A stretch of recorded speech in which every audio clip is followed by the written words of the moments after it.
Mataro TV.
Thanks also very much, our sister, for your good song. We've really joined ourselves from the other side of the studio. This is Mataro TV coming live to you from our studios. I hope you've been waiting for this time. And I want to promise all of us that it will be hot today. We are not going to frustrate anyone, neither are we going to disappoint anyone, but we are going to give you the best today. So welcome all of you who love Mataro from our beloved nation, Kenya. I want to promise all of you that it will be hot today, and we have something so special for all of us. So continue helping many to join, and welcome many to those of us that are joining through Facebook. Please, I humbly ask of you to connect with many and invite many to join us in Mataro TV. To those that are connecting through YouTube, I will just do the same. Welcome many, help many to join Mataro TV. Them that are connecting through Twitter, Instagram, TikTok, this is the moment and this is the hour that we've been waiting. Something so special is there for all of us, and so as we prepare ourselves to getting started with the topic of the day, I want to remind all of us that we have started a journey. We've been talking more about the boy child, or a call to the hurting man, and I believe that we've really covered quite a great deal, and many people are getting helped. So even today, I want to promise all of us that it is not yet over until we call it over. Let everybody know that we are tuned, that we are live on Mataro TV, and please, as you continue sharing, please be reminded it is important that you look for a pen, and a good pen, and also a very good notebook, because we are going to learn so many things.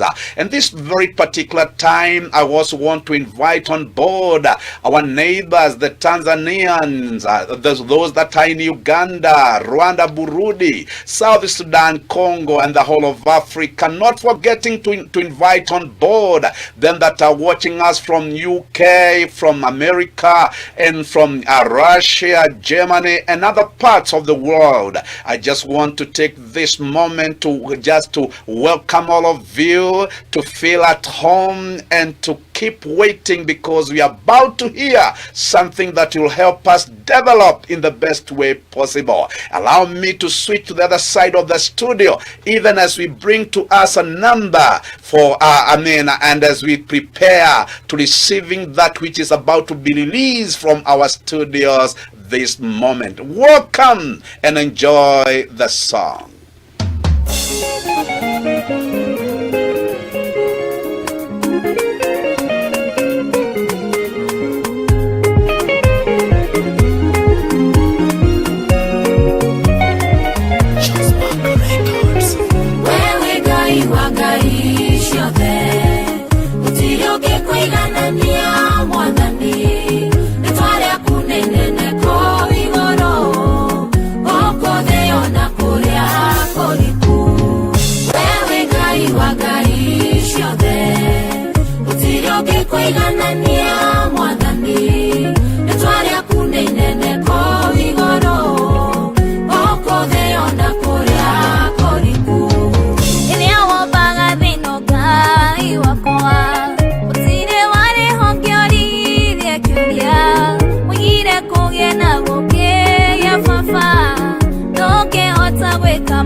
Thanks also very much, our dear sisters, for your good song. The Lord bless you and do you good.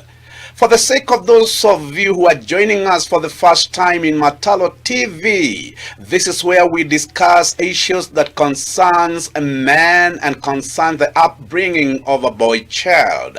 And you can bear me witness that many things are going wrong. Men are in messes, and many things are going wrong in their individual lives. And that's why Mataro has taken time to train and to mentor men or young boys and even old men to becoming real men in life.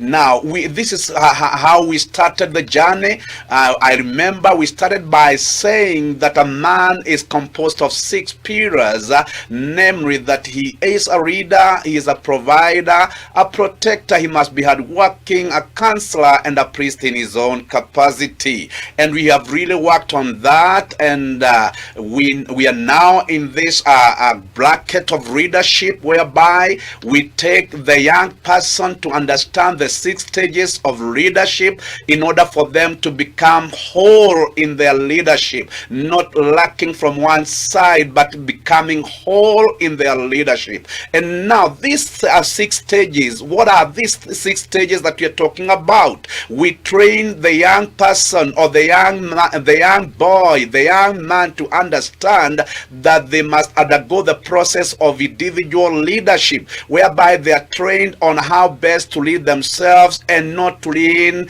on anybody, but to be able to stand on their 2 feet as leaders. And we take them in that process, and after that process we bring them to the 2nd stage, whereby we introduce them on how best to lead the wife to be. Now from there we take them to the 3rd stage, whereby we teach them and train them to understand how best to raise their children from ages 0 to 18, and also from 18 to adulthood. And I believe to those of us who've been following Mataro TV, we've been able to go through all that. And today we are going to enter into a new session altogether, and today we're going to discuss about social leadership. Now, before we get started on social leadership, allow me to take us through the 6 stages. Now, we have the social leadership, we have religious leadership, and we have wealth management or wealth leadership. Those are the 6 stages whereby a leader ought to be taken through in order for them to be holistic in their leadership. Now, today we are going to touch on that very stage of social leadership, and this is how we are going to get started. That it was the duty of a good father and a gracious father to introduce his son to social leadership. And a good father would tell his son, no matter how weak you feel to be, you must always remember that you are unique in your own ways. And you'll never ever be like your brothers or your sisters, but you remain unique and different in your own ways. Another thing a father would tell a son is that you have something so special in you that nobody else possesses or nobody else has in their life. And so as you walk around in social life, you must carry yourself with dignity. You must also carry yourself strong, because there are things in you that nobody else in the whole world can be able to do. There are things in you that nobody, no matter how qualified they are, no matter how clever they are, there are things in you that nobody else in the whole world can be able to do. And so a son would be encouraged of his father to understand himself as a leader in the social life. And number 2, a father would tell his son, if the moment you'll forget what I'm training you to understand, you will be misused by men and you'll be misused in the society. And so you must stand your ground and understand better that you are special in your own making, you are different in your own making, and you should never ever allow anybody to look you down, anybody to demean you, or anybody to overshadow you, but you should be able to stand strong in the midst of other people, or in the midst of them that opposes you. And so today we are going to get started there, and we are going to learn so many things, and I believe now you have prepared yourself for the lesson of the day. And as I have promised before, I'm not going to frustrate you, I'm not going to disappoint you, I'm going to give you the best. Now, having said that, we must now look at the present readership that we have. We do not have what it takes to have the right readers. We are having a people who are totally confused, and sometimes who do not know what to take or what not to take. And I would start by asking us a question. Why is it that politicians or political readers are messing up with us right, left, and center? The question and the answer to that question is very simple. It is because nobody took time to mentor or to prepare sons in social leadership. And in so doing, our young men are getting misused of politicians right, left, and center. And we need to address this problem, because we cannot allow it to carry on this way. Because if we allow it to carry on this way, we will not have we will not have a future, we will not have a strong country, we will not have a strong government, neither are we going to have some strong families. That's why Mataro is coming in to intervene, to try and help young men understand themselves as leaders in social circles. And because I don't want to rush you into this, I want to take you systematically into this. I want now to switch to the other side of the studio and bring to us a number, even as we prepare for another session of learning. Welcome and enjoy the song that is coming on air. Yes, enjoy that song.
Thanks also very much, our brother, for your good song.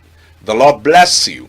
Now, a father and a true father who is out to mentor their sons would tell a son or their son that if you have to become influential in the social leadership or in social leadership, certain facts must be put in place.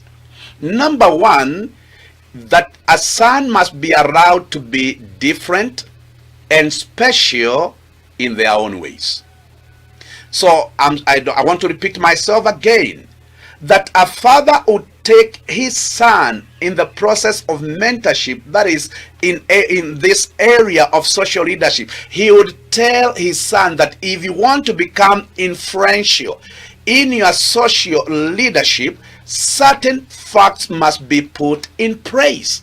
Number one, that a son must be allowed to be different and special in their own ways. And number two, they must also be allowed to work out their own lives in their own different ways, not trying to copy from others.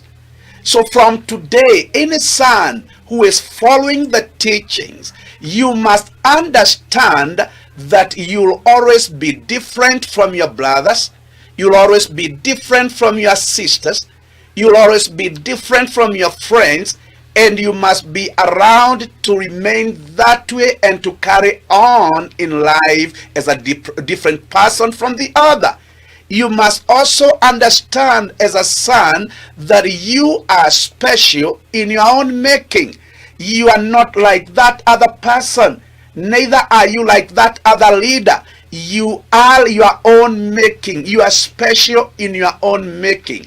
Whether you measure up to our standard, our values, or social circles, that do not count here. That do not matter here. But the thing that you ought to understand is that you are different, and so you need to act differently. You need to handle yourself differently.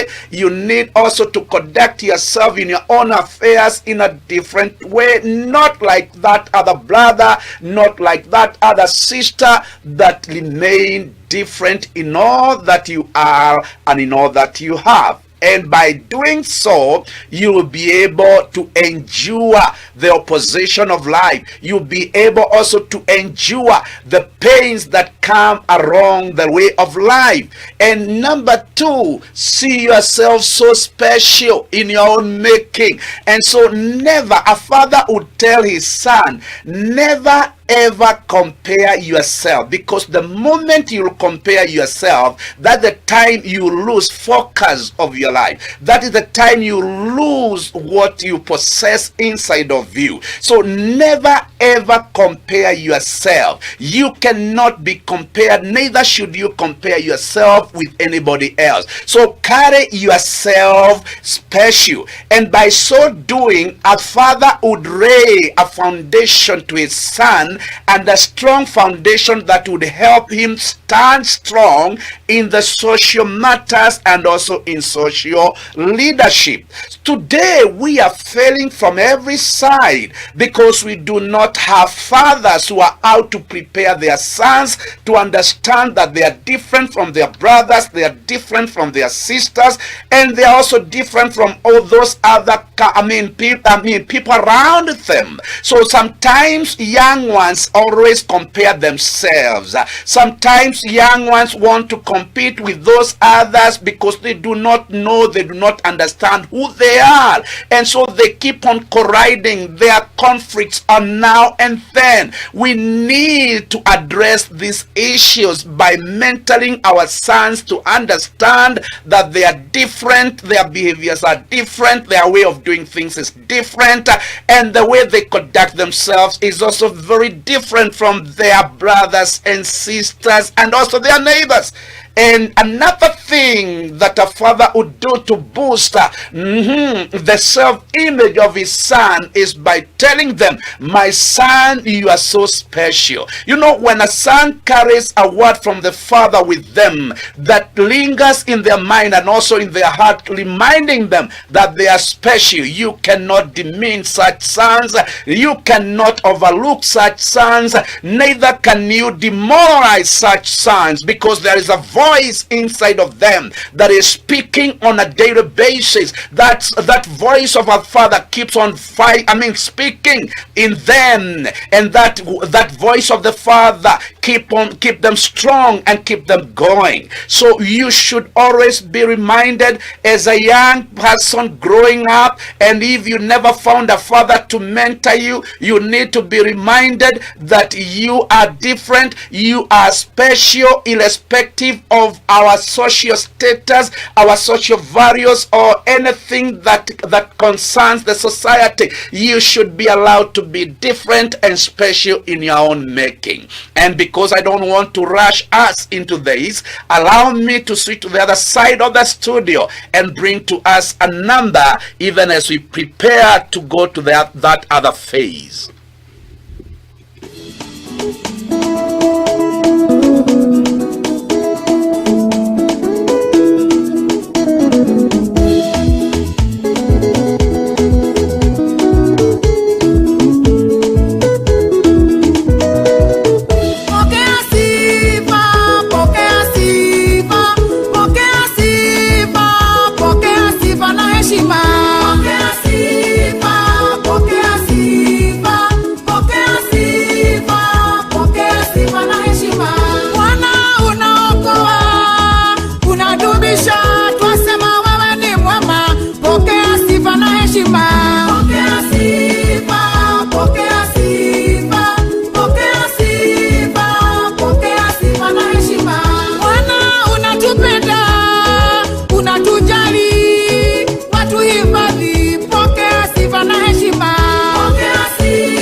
Thanks so very much, Pastor Tabitha, for your good song.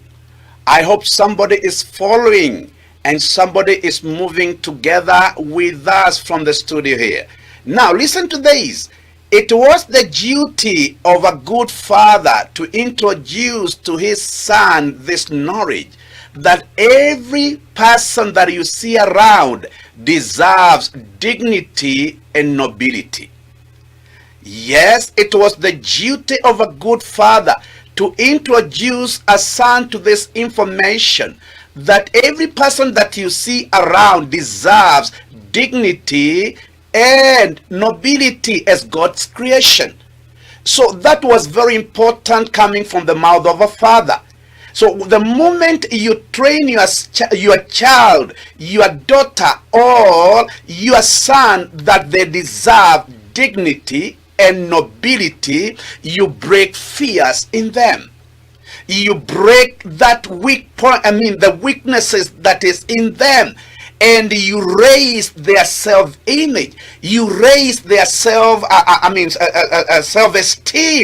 This is very important. A father had a reason as to why he would introduce his son to this information of knowing that they are noble, and knowing that they are noble, and that they are also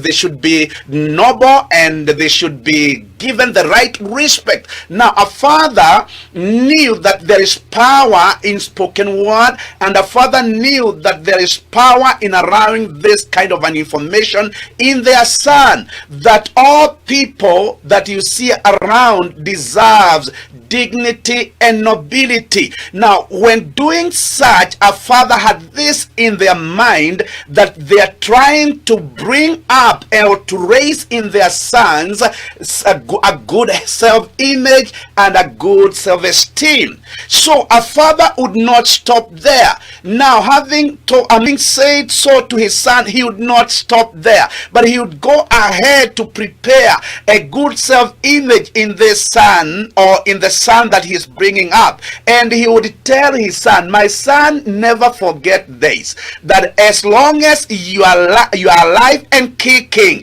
never forget that you are lovable. Number two, never forget that you are acceptable, and never forget that you are wanted. You are special, and you're also capable of making your own decisions. Why was it so important for a father to take his son through that process? It is because the father knew if the self-image of a child is damaged, that child will never grow strong.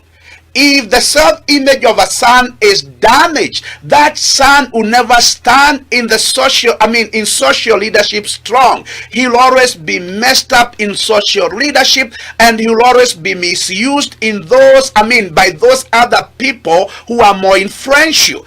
And so a son would be told of his father, or a father would tell his son, my son, wherever you'll find yourself, count yourself lovable. So no matter how much you hate this son, and no matter what kind of opposition that rises against this son, a son would hear a voice in them telling them, my son, you are lovable. So if you have to prepare strong leaders in social leadership, the self-image of a son is very important, and their self-esteem is also very important. So a son would be told of his father, never ever forget, even in the midst of your opposers, even in the midst of your haters, even in the midst of those that criticizes you, never ever forget that you are lovable.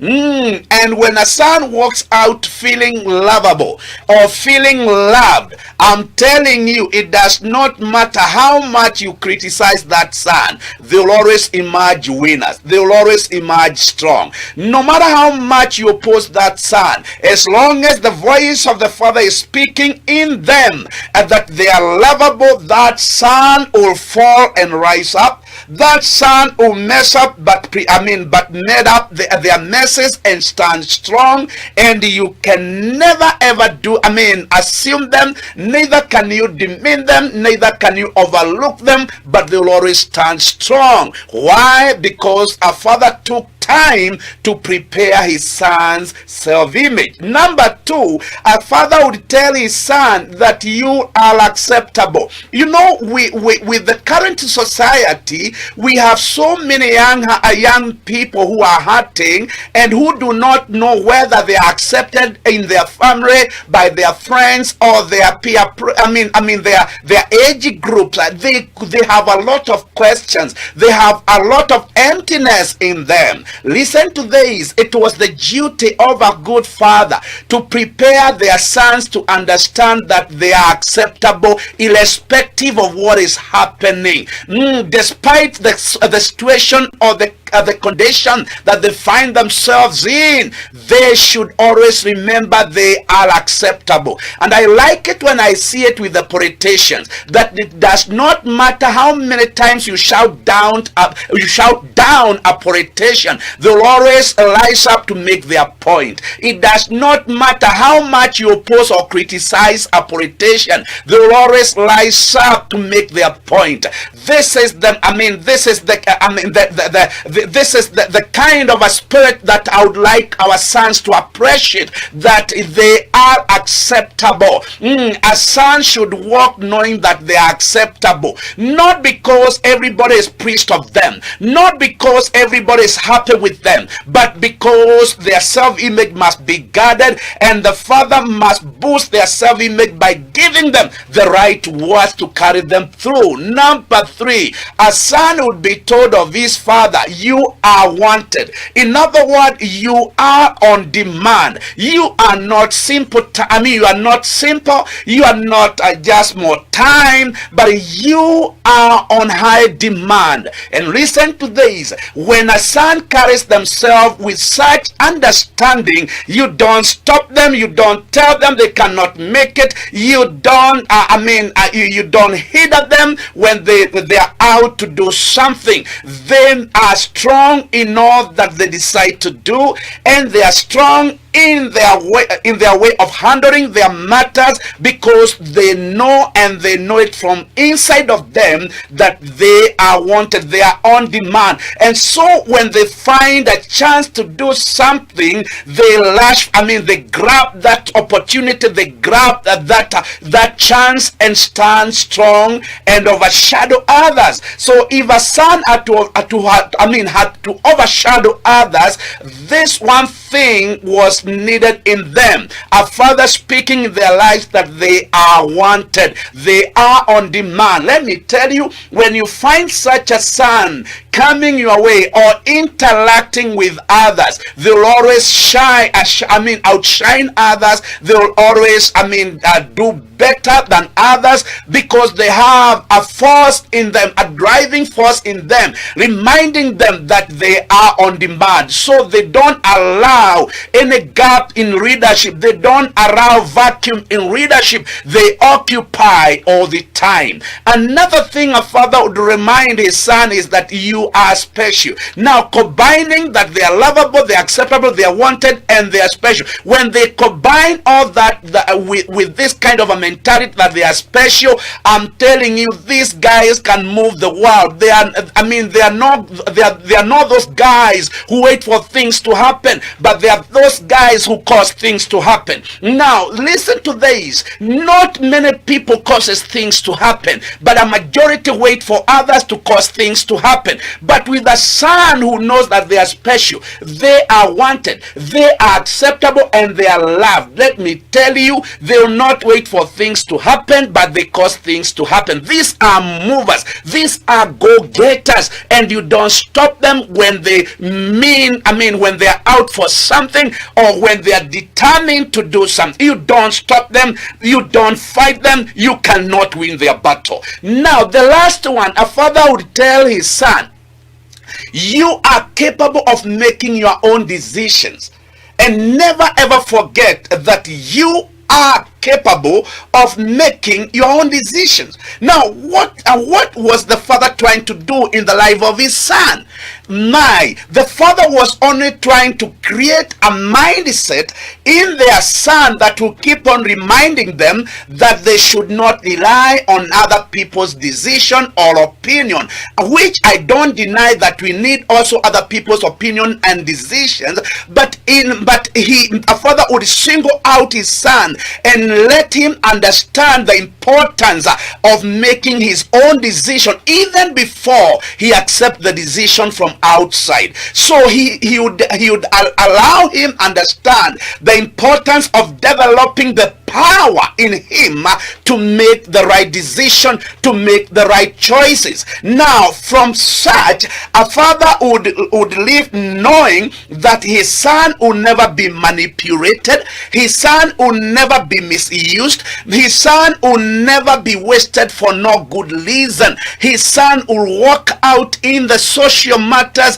or in the social life and make something out of life. Let me tell you, it is very hard for anyone to make something out of life when they are not well prepared socially. When your social life is one thing, I'm telling you, it will be very hard for you to achieve in anything in life. It will be very hard for you to conquer in life. It will be very hard for you to become somebody of influence or somebody that will impact others in life. It will be very hard for you to impact others. It will be very hard for you to become influential. That's why a father would prepare his son and let his son understand the importance of making his own decision. Now, imagine as a leader and you do not have any decision of your own. You're waiting for other people to make decisions for you. Now, why are we being messed up and misused by politicians on a daily basis? It is because we have a cluster of people, we have a generation of people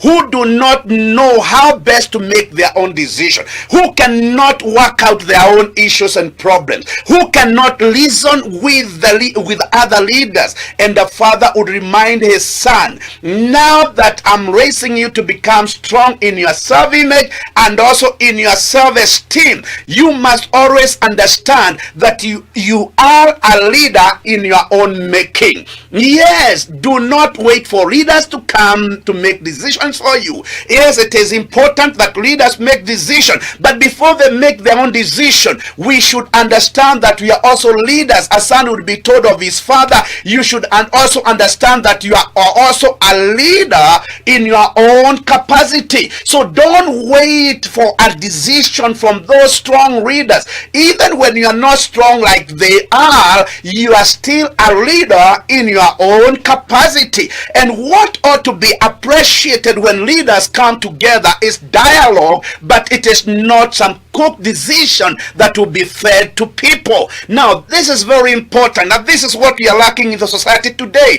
We have a people who wait to be told, a people who wait to be directed, a people who wait for decisions to be made, and that's why we will never challenge the leadership of the day. That's why we'll never challenge the leadership that is around, because we were trained to understand that they are leaders, we are not leaders. And so today I'm mentoring sons to understand that they are also leaders in their own capacity. Oh yes, young men, middle-aged men who do not understand this, you better start understanding that before the politician come and suggest to you many things, you are also leaders in your own capacity, and you need to appreciate dialogue instead of becoming a yes man or a yes woman. This is very important, and because I don't want to overfeed you, I want to stop at that, and I'll take you deeper into this for all of us to understand what it means to be in social leadership. And let's now switch to the other side of the studio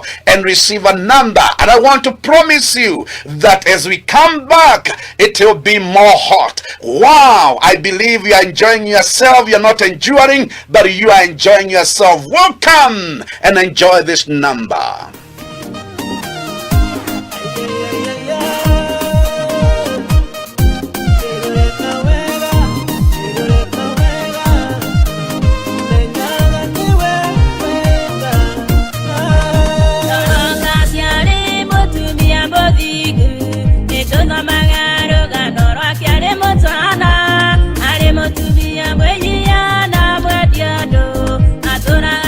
Ya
Thank you muno mwiroreri wa Mataro TV ni mwihoko wakwa Ngai ni agwikaritie wega na wina thayo mwingi wake.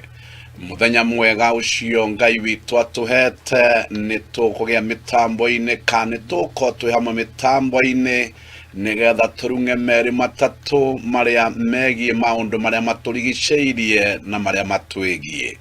Nange hokaria hothe mitambo eno iragukinyirira ati ni wiharireirie nigetha ninge twambirie rugendo rwa guthoma maundu maria mangiguna miturire itu na mamitwe miturire miega gukira uria irari hau kabere.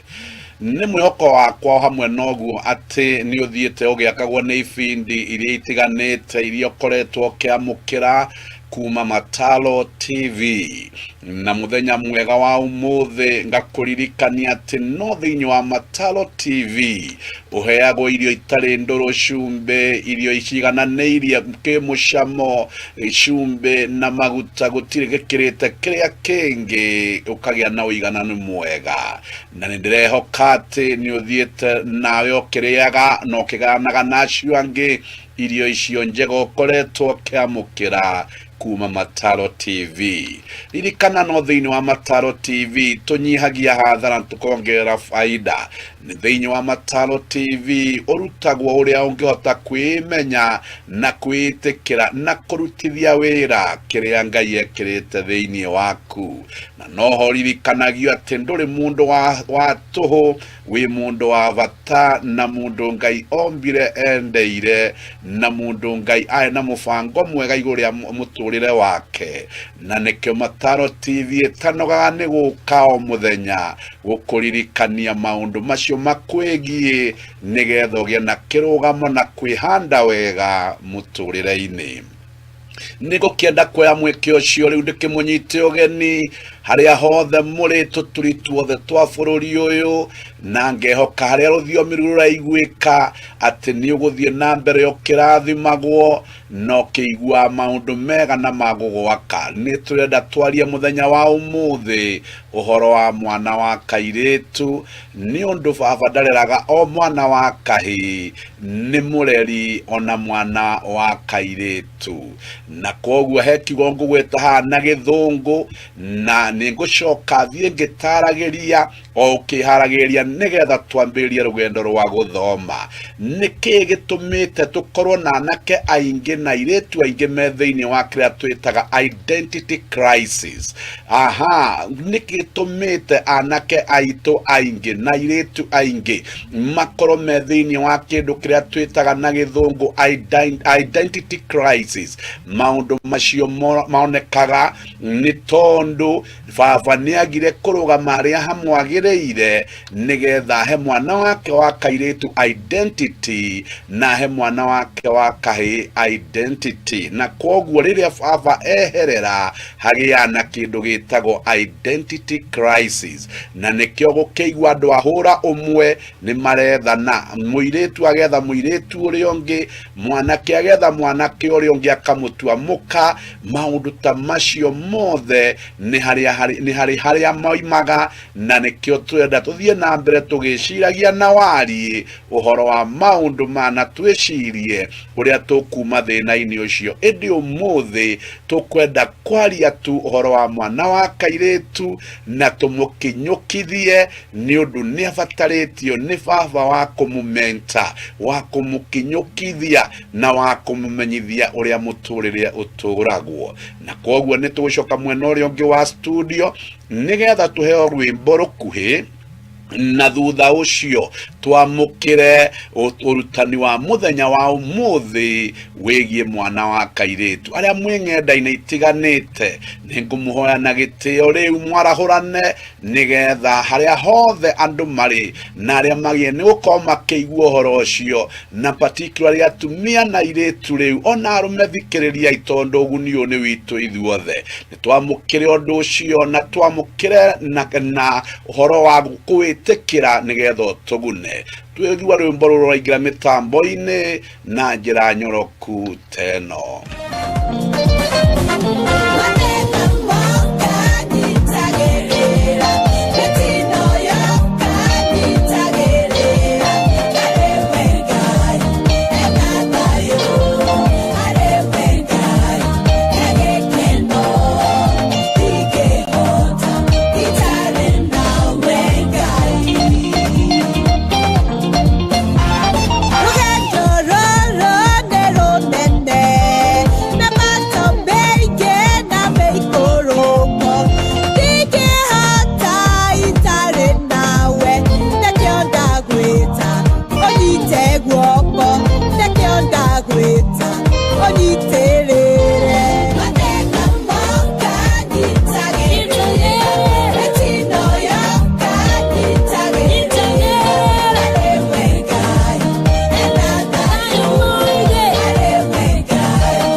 Thank you muno dada Ann nĩ ũndũ wa rwĩmbo rwaku rwega mũno. Ngai akũrathime na gwĩka maũndũ ma ũtugi.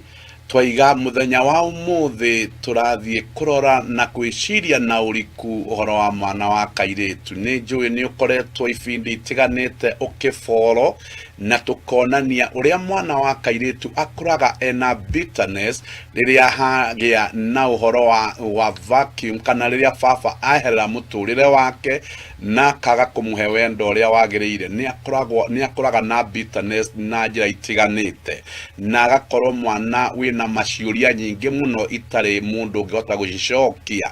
Rĩu mũthenya wa ũmũthĩ ndĩrenda njambĩrĩrie na kuga atĩrĩrĩ, mbune igwĩkĩte kũraihu na gũkuhĩ nĩ ũndũ wa mathĩna marĩa makoretwo marĩ kuo. Na arĩa maboraga gĩbindi kĩa mũndũrũme nĩ kwĩmenya nĩ mũiguaga ngiuga twĩ rũciaro rwa kana rwa arũme aingĩ matarĩ mentored, na kwoguo mathĩna marĩa mekuo nĩ maingĩ mũno na mbu ĩrĩa ĩrĩ kuo nĩ nene mũno. Na tukatagati-inĩ ka generation icio inya ihĩtũkĩte kana iria ikoretwo cirĩ kuo, na mwana wa kahĩĩ akaga mũreri na mũtari na mũmũrũngi na mũmwerekereria. Mwana ũcio rĩrĩa agire gũthondekwo ũrĩa kwagĩrĩire, gũkĩgĩa na mahĩtia maingĩ mũno thĩinĩ wa mĩciĩ, na mahĩtia maya nĩ mathiĩte o magĩtambanagĩrio generation ĩmwe nginya generation ĩrĩa ĩngĩ. Ririkana hĩndĩ yothe mũtumia o wothe ũthikĩrĩirie na mũtumia wothe wĩ muoyo arenda kũhikĩra mũndũ, kĩrĩa amba gwetha thĩinĩ wa mũndũ ũcio arathiĩ kũhikĩra ti kĩũga kĩa mũndũ ũcio, ethaga thĩinĩ wa mũndũ ũcio kĩndũ gĩtagwo leadership. Namba igĩrĩ, ethaga thĩinĩ wa mũndũ ũcio a father figure. Namba ithatũ, ethaga thĩinĩ wa mũndũ ũcio ũgitĩri. Na kwoguo rĩrĩa rũgendo rũrũ tũkoretwo twĩ naruo rwa generation ta inya, cia arũme aingĩ matamentirwo nĩ maithe mao, atumia nĩ magire leadership thĩinĩ wa arũme, na arũme aingĩ matiamenyire ũguo. Atumia makĩaga father figure thĩinĩ wa arũme aya maraciarwo na matiratuĩka mentored, na magĩkorwo mena matũkũya mareruga, makĩaga ũgitĩri ũrĩa wagĩrĩire kuma harĩ arũme aya tũroiga nĩ mũgũkoretwo na generation inya itarĩ cia arũme aingĩ matarĩ mentored. Na kwoguo rĩ, mathũgũta matumia kana marakara matumia makĩanjia kwĩũngo kahora, no arũme matiamenyire ũrĩa kũrathiĩ na mbere, mageciragia maũndũ no mega to ciana no iraciarwo na no kũrahikanio na maũndũ no maroneka ta marekĩka na njĩra njega. No ngĩenda kũmenya ũndũ ũmwe na nĩ ngwenda gũtarĩria haha mũthenya wa ũmũthĩ, na mũno harĩ rũthiomi rũrũ ndĩraria, nĩ atĩ atumia aingĩ a rũthiomi rũrũ ndĩraria makĩanjia gũtuĩka independent, na makĩanjia rĩu kũmenya, makĩanjia kwĩra meciria mao nĩ ithuĩ na thĩna ũyũ. Kwoguo rĩ, rĩrĩa magire mũndũ ũkũmahe ũtongoria mwega, na makĩaga mũndũ ũratuĩka a father figure harĩo, na makĩaga ũgitĩri mũiganu harĩ arũme, makĩanjĩrĩria gũtuĩka so independent. Na mũtumia aciara akaigaga atĩ ici ciana nĩ ciakwa, ona ithe arĩ muoyo rĩ, ndarĩ akĩgĩa na kĩndũ gĩtagwo ũhoro wa kwĩiga we mwene na kwĩigania, tondũ kĩrĩa angĩmatha kuona he mũndũ ũyũ ũretwo ithe wa ciana nĩ arakĩaga. Kwoguo rĩ, akĩoya mũrigo wothe wa kũrera mwana wa kahĩĩ, mwana wa kairĩtu, ona kũmarĩmĩria na kũmathomithagia. Ũkaiguaga mĩciĩ mĩingĩ atumia nĩo mehotoraga makamatha nĩgetha ciana ithome, nĩo mehotoraga makamatha nĩgetha ciana cione kĩndũ gĩa kwĩhumba. Na mũciĩ ũcio ũrĩ ona mũndũrũme, mũciĩ ũcio ena mũndũ ũretwo baba, ndirakiuga ati mababa mothe niguo magitarie no ni mugwitikania na nie thiini wa ruthiomi ruru turaria na thiini wa bururi witu wa Gikuyu maundu ni maingi mahingicanite tukoragwo na absentee fathers mwitikie kana murege absentee fathers nio aige gukira aria monekaga absentee fathers thiini wa Gikuyu nio aige gukira aria monekaga ona aria muradirorera ihinda riri ona athuri arika riakwa nangi ona angi mena miaka miingaingi uhoro wa mani ati aingi o moe manyina no matiui maithe uguo niguo horo ria wa ma no rio wikuo no rio ratambio generation ino gwatambirio eno engi ati itwa ihe nyingi ciwe manyina na no itiwe maithe na maithe mari okuo no riri tondu ithe ndarugamia ithenya ria riagirire ria mutongoria ria mugiteri na ria uheani uria wagirire koguo mwana ngoro cia ciana igithama igicoka kwi manyina arumi okaigua mundu iga nie ndi wa Njeri nie ndi wa Wanjiru riu maigaga oguo niki ni tondu mundu uria ungiarugamia nigetha mundu wetanio nake ri ni ehereire koguo mundu akiuga atiri kabangitwa Wanjiru nige tondu ni maitu arigirie nani ria thina wa ngorire kabangitwa wa Njeri to ni maitu ona kurua ndaruire ni undu wa maitu maundu macio ni marakariria atumia kuma generation icio riragweta na ni mokite marakaritie muno na haha niho yatereire muriha riu ri mutumia riria ambeirie kurio ni mang'urika maya ri akiraga ciana atiriri thoguo ni muona atari wira amenya atari wira aruta guku tigane nie ne mugithomaga tiga maundu macio mothe magakiario na riria marario ri marario ciana ikeiguaga marario ciana ikimanyitaga tondu mwana njugaga akuraga urionaga no ria iguaga na koguo ri riria baba ambiriirie kwaririrwo uru wake mbere-ini ya ciana na mararererwo uru wake tondu ni ehereire na tondu mutumia ni akirakarire na ndari na mundu wa kwira ari ayucitamania he ciana ciake riu ri ciana igikura na mentality no baba ti mundu mwega baba ti mundu ngihokwo baba ti mundu ononge ongira thina waku koguo ri ciana nyingi igikura na a wrong mentality na particularly mwana wa muiretu riria araigua nyina akiuga arume ni ta nyamu riu koguo ri mwana ucio akurago yati mundurume ni nyamu riria araigua mwana nyina akiuga atiri aya ni makoro matigetie itherukia mwana ucio gakura na mentality imwe mundurume wothe akoragwo atigetie itherukia na riu aya ari no ni andu akigio riu ri ciugo icio ciana ri igagikura nacio na riu ri mwana wa kairetu akiamberia guthuira haria na akiamberia kwikaria muno na akiamberia gwitenga muno agikia na roho wa independent kana akigia na roho wa kwigania we mwene na koguo undu ucio naguo ni uciarite mahitia maingi muno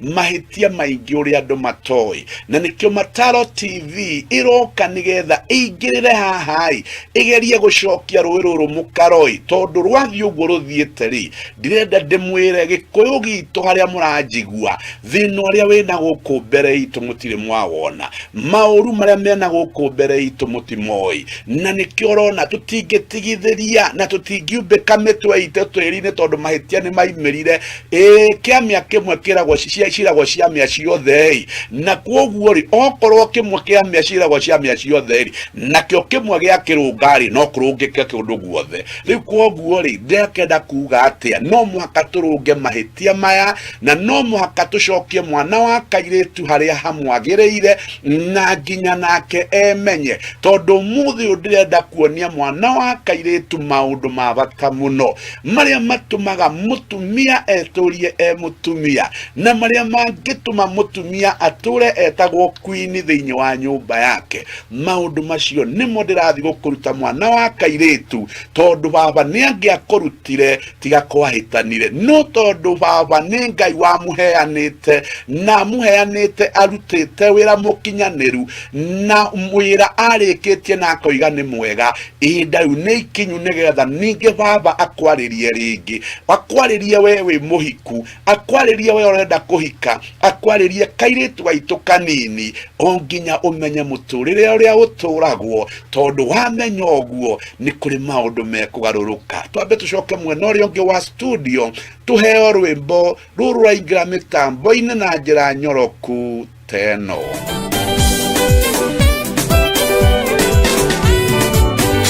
Idaria kinyare jesore kwa video agethie gedisemane marena rutu ake adirige kuhoya arena ruoroike ene gogikobe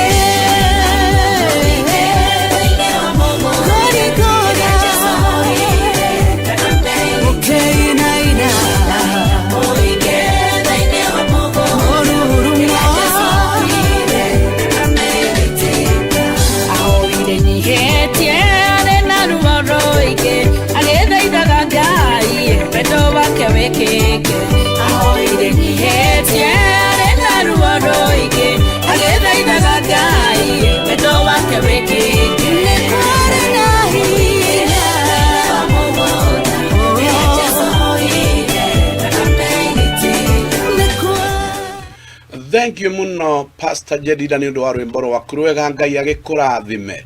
Umuthi hamwe na maundu macio ndarikia gutarangiria ni tukwenda tuingire uhoro wa mwana wa kairitu na gitio. Ni mukoretwo muthikeirie matuko maingi muno, mukaigua ngiaria ciugo ta ici ati ni mundurume wendaga mutumia wake, ti mutumia wendaga mundurume, tondu uria wendaga munduri niwe umugitagira, uria wendaga munduri niwe umuhumbaga, uria wendaga mundu niwe umuheaga gĩa kũrĩa, uria wendaga munduri niwe umuheaga ũtongoria mwega. Mundu wendete munduri erutaga nona ni kwiruta, erutaga na hinya wake wothe nigetha aturie kiwendete. Riu ri nake mwana wa kairitu ri agiye ni kumenya atia riu ri nake uria wendagwo ri aturagia wendo ucio na njira iriku. Wari wira wa baba kwiraga mwari atiriri, okorwo ni ugaturia muthuri waku ri mwana wakwa we agikwenda ri nawe umuturirie gitio na gutiari ti undu muhuthu. Otoguo wendo ti undu muhuthu, kwenda mundu ti undu muhuthu, tondu endaga mundu utari mawonje, ndwendaga mundu utari mohuthu make, wendaga mundu utari mukinyaniru uria tarie, ugatua matua uyu ni ngumwenda, ena mawonje, ena morimu make, ena mohuthu ma mithemba itiganite, ni gutua ndatuire itua ni ngwenda mutumia uyu oguo atarie, itekwenda kwiuria atiriri gutari atia kana gugaikara atia, ni ndatua itua ria kumwenda. Na kwenda mundu ni ciiko, riu koguo ri ti ciugo nyingi itumaga mundu aigue ni mwende, ni ciiko. Koguo kwenda mundu ni thogora munene muno, na kwirutira kwenda mundu na kumwenda na wendo uria wama ni thogora munene muno. Na guoguo no taguo gutia mundu, mwana wa kairitu akiragwo ni ithe, gutia mundu ni undu muritu muno, tondu uratia mundu utari na mawonje, nduratia muraika, uratia mundu wina mawonje na wina mohuthu, ona kungi wina urimu wa muthemba, no tondu ni itua wagiye ni gutua ri agakiragwo ni ithe. Ungigatia mundu tondu wa kuhotana kuria hotanaga ri, riria akahotwo ni ukaga kumutia. Koguo kwenda gutia mundu ri ndumutiaga tondu uria hotanite kana tondu uria akinyanirite, ni itua mundu atuaga ria gutia mundu ucio wa muhikia kana mundu ucio wetagwo mundurume. Riu koguo akiragwo ni ithe atiriri, matua macio ni maritu muno, na no nginya wiharirie wega na riria ukamenya gutua matua macio ri thi yaku ni kagaruruka thi yaku ni gatuika njega ya kihiko na ni ugakenera thi yaku ya kihiko na njira nene muno. Riu guthikiririe wega ni hari kihinya ukoragwo thiini wa kiugo giki gutia reke ngwire ma oema iria turaga ona kirimo ngigitia ndirenda ngwire ni ukugia na thayu. Uguo niguo meria turaga ona muguruki ungimutia wage kumuthogotha umutie no guruki wake ni ugutura na thayu. Ona kionjio ngigitia wage gukiira na wage gukiirira wonje wakio ndirenda ngwire ni ugutura na thayu.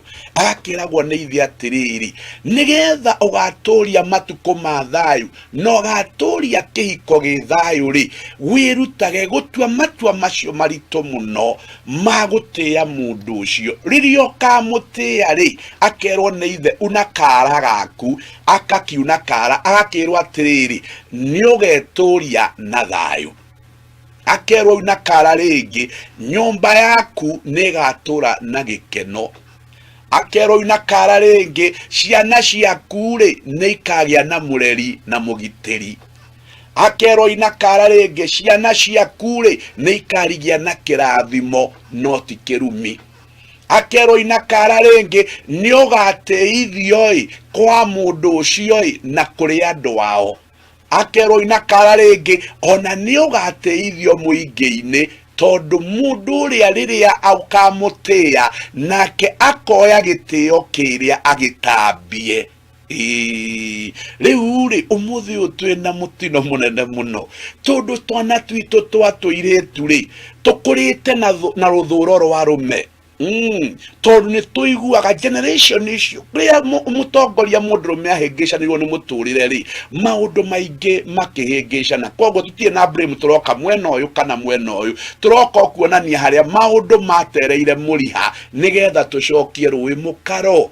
Riu riria maundu ma mundu mahingicanire ri tugire kiambiriria mathuguta matumia makiambiriria na makiambiriria kurakarira arume na arume matiamenyire na makiambiriria kugia na kindu gitagwo roho wa independent makitua riu ri ithue ri ni twatua ni wira turere ciana tuthomithie tuciguranire uguo magitua matua macio no riri wira ucio ri wari na mwene ni kurerwo atareirwo ni mentorship ataheirwo ria yagirire na witigagire mundu witagwo muthungu tondu niwe wokiri akiharagania wira uyu wothe wari murute mwega muno riria wakorire ati mugikuyu ni uyi gwatha nyumba yaku ni uyi gwatha bururi waku ni uyi kuiga mawatho mega makurumirwo no nginya ngiambire gutharia muthingi ucio nigetha gutue ngombo. Kinani ngakiuria atiriri kai tugitura twi ngombo matuko mothe no mwaka kugia mundu guthamakai nigetha thamakire ruriri arwere atiriri andu matituraga mari ngombo matuko mao mothe. Ukombo wa meciria no kombo wa gukithio ndoro no nginya ukinye muthia nigetha tucokie maundu maria matwagireire na tucokie mitaratara iria twagireire na tucokie utongoria uria twagireire nigetha ruthuro ruria rwagire gatagati ka mutumia na muthuri na ciana ri twambiririe kurweheria tondu tutingitura tuinaga rwimbo ni twekirwo uru ni muthungu ni twekirwo uru no tugitura undu-ini umwe no muhaka hagie mundu guthamaka eri andu ati ni gukiire na ni tukurio ni uru no rimu ni ugutunina no muhaka hagie mundu roigaca ihinda ni ikinyu tweherere urimu uyu tucokererie maundu haria magirire. Uguo niguo mwana wa kairetu agiye ni kuigua mwana wa kahia agiye ni kuigua ati ihinda ni ikinyu riu tuthondeke maundu maria mahingicanire na maria mathukire. Riu mwana wa kairetu agakiragwo ni ithe atiri maundu macio ndakwira ri ndukanariganirwo riria ukamenya gutia mundu uyu agatuma uture na thayo kihiko-ini giaku agatuma uture na gikeno kihiko-ini giaku agatuma ciana ciaku cikare na thayo, agatuma utike ni andu ao, agatuma utike itura-ini, ona utike haria hothe urithiaga, tondu kindu ni giki kimwe mwana wa kairitu uthikiriirie ugwenda umenye.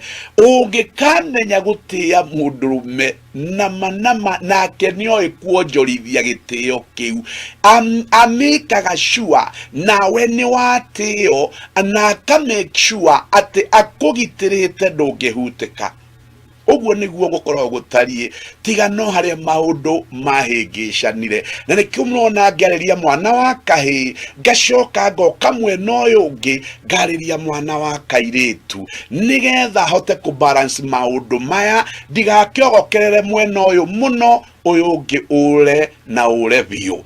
Koguo ri murire riothe mutumia wothe atua matua muthikirie, ni ndirenda gwicokera muno hau ati gutia mundu wina mwiri na thakame ni wira muritu muno. Koguo ungikorwo ti matua utuite na ndwarutirwo kuma o kiambiriria ati gutia mundurume ni kindu kiria gigaguturiria thayu na iguturiria gikeno na iguturiria mawega ri, ungikorwo ndwarutirwo ri, ureciria wikite ngero cigana, ureciria withukeirie maundu maku maigana atia, ureciria wireheire mbara cigana atia, ureciria uimithitie gitio handu haigana atia. Maundu macio mumenye ni marehagira andu hathara, na makiria muno ciana citu cia iritu. Thikiririai maundu macio. Atumia aria muranyuma thutha, thikiririai maundu macio.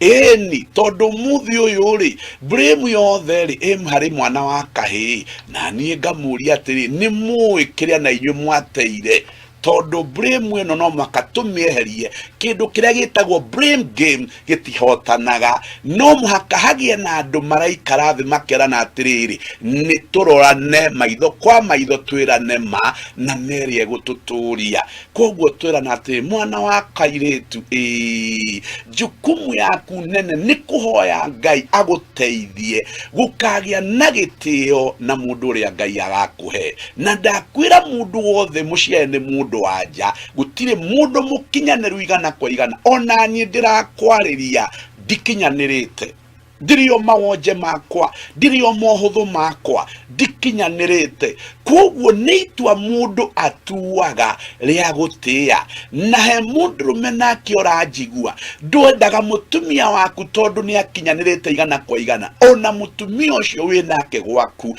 ndari hindi agikorwa akinyanirite igana kwa igana. Ni matua mundu atuaga, ni ngwenda mutumia wakwa o ria tari, ona ena mawonje ena mohuthu, ngumwenda uguo atari.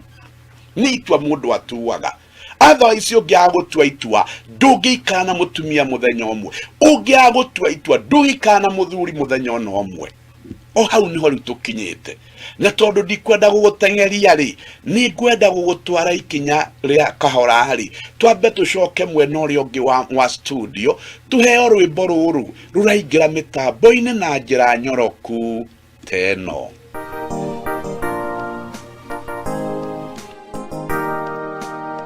Bwana Mungu, nashangaa kabisa nikifikiri jinsi ulivyo, nyota, ngurumo, vitu vyote pia viubavyo kwa uwezo wako.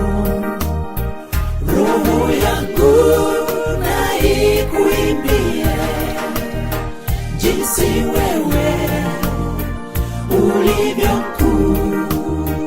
Roho yangu na ikuimbie jinsi wewe ulivyo mkuu. Nikitembea pote duniani, ndege huimba wasikia, milima hupendeza macho sana.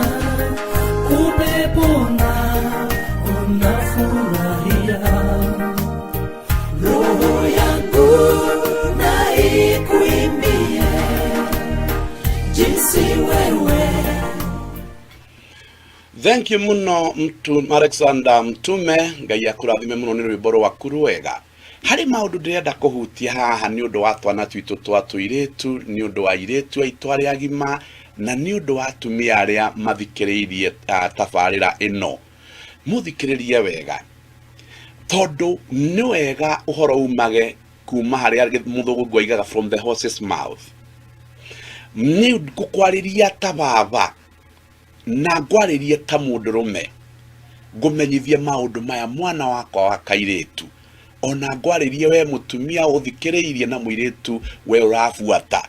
Ngwire atiriri, okorwo ni kuri kindu gikenagia mundurume kia mbere maundu-ini mothe ma muturire, ti irio icio murugagira. Ati kawaiga atia ono ngimurugira irio iria cietagwo njega na ciecama atia na ndui kumutia mundurume ucio ndungimuwini na irio. Mundurume ndawinagwo na sex riria atuika muthuri waku, na ndikwenda kwamba gutambia hau tondu no ndihatambie muno, no ni ngwenda gukwira ati mundurume kiria akoragwo abataritio nikio hariwe muno ona ti sex, ona ti maundu maingi macio hihi ungiciria maria ungika. Aca, na atumia aingi matiui uguo. Hani ukuigwa mundu akiuga ni gutie kindu ndimuimaga, hihi ti uguo. Thikiriria wega, no age kumuima no nduri gitio nake.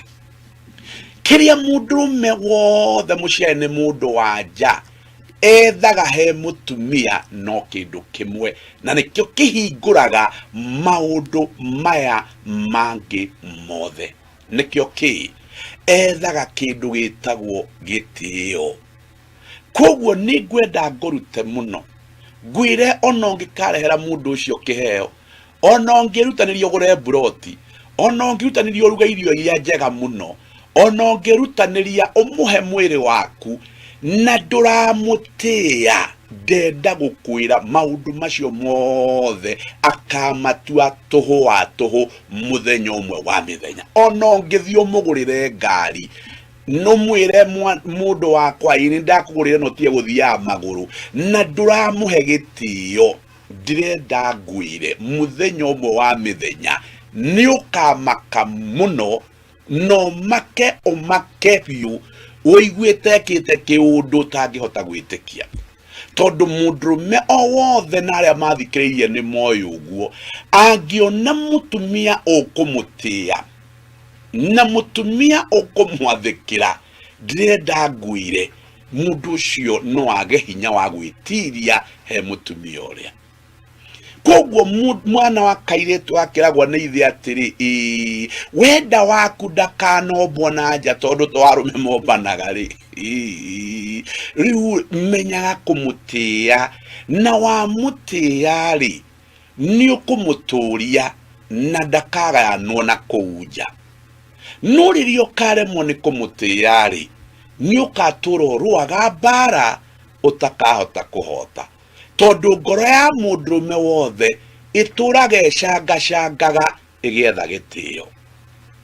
Akiragwo ni ithe, mwana wani, ngoro ya mundurume wothe wonaga icangacagaga igietha handu ingiheo gitio, tondu mundurume ni ari kindu gitagwo thiini wake ego, na ni Ngai wamikirire thiini wake, na riria riothe atura ona honoka kana we kuhonoka, kiu ni umbi wa Ngai, na ni umbi atiriri ndungihota kweherera. Na nikio wonaga riria riothe waga gutia mundurume kana muthuri guo, igo yake yathie thi, ona no aikare mieri 3 atari akuhugukira, ona no muturanie nyumba nekage maundu maria magie ni gwiko ku nyumba iyo, no we ni aguthamire na akiriganirwo niwe, tondu riria waga kumutia kiria wikaga ni igo ya mundu ucio uragaga, ni undurume wa mundu ucio uragaga. ndamuthaitha agakirwo atiriri ni ithe wenda guturia muthamaki ri na uture uhikiire muthamaki ri tura utiaga mundu uyu nayo igo yake ri undurume wake ri ni kwambatira wambatagira riria riothe watia mundurume mwana wako wa kairitu ri wambatagiria undurume wake wambatagiria igo yake kogwa mabataro maria makubataragia ona make mwiriri ni ahotaga gukuhingiria na ni ahotaga gukuhingiria wega muno tondu riria igo ya mundurume yambatira ri ushamba wake ni kuoneka wonekaga uria utari maundu maria magie ni gwikwo ni njamba nimo manjagiria gukunuka uguo tango ace cia muivai magakionania no riria ukoraga igo ya mundu ucio nirio kamenya gutwania na mundurume utatiaga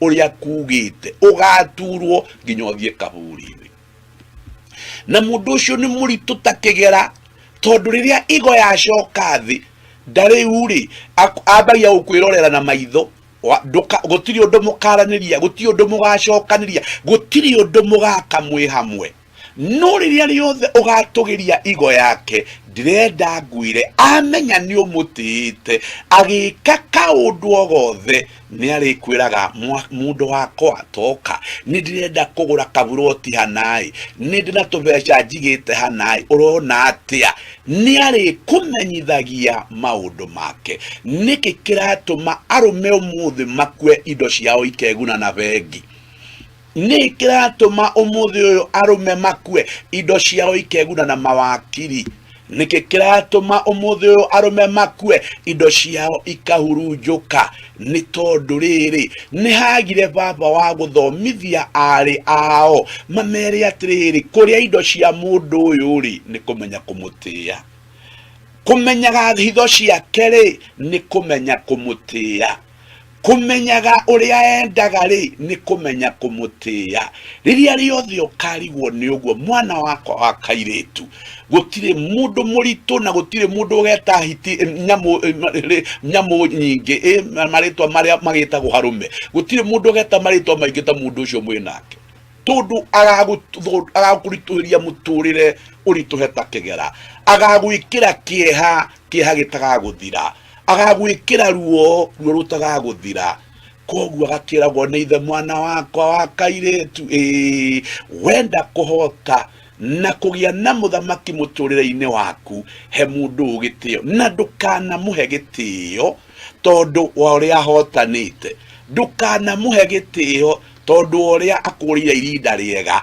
muheage gitio tari jukumu weikirire thiini wayo ati urikaga undu ucio kana ni kwega kati kwega ni wandika ngoro-ini yaku niwe muthamaki uria Ngai ahete na no nginya ndimutie uguo niguo methari niwe muthamaki wa nyumba yakwa na no nginya ndimutie riu tuke haha niki kiratuma ciana umuthi uciage kugacira tondu wega riu tuthomithanie maundu niki kiratuma ciana ciage kugacira ciana kena cia iritu niki kiratuma ciana cienyarire na igie na unyui muru wa madawa na indo iria ingi njuru iranyuo ni tondu wa kindu giki kimwe mundu uyu riria ukaga kumutia arakaragira mbegu yake na riria arakarira mbegu yake mbegu yo ndingitherema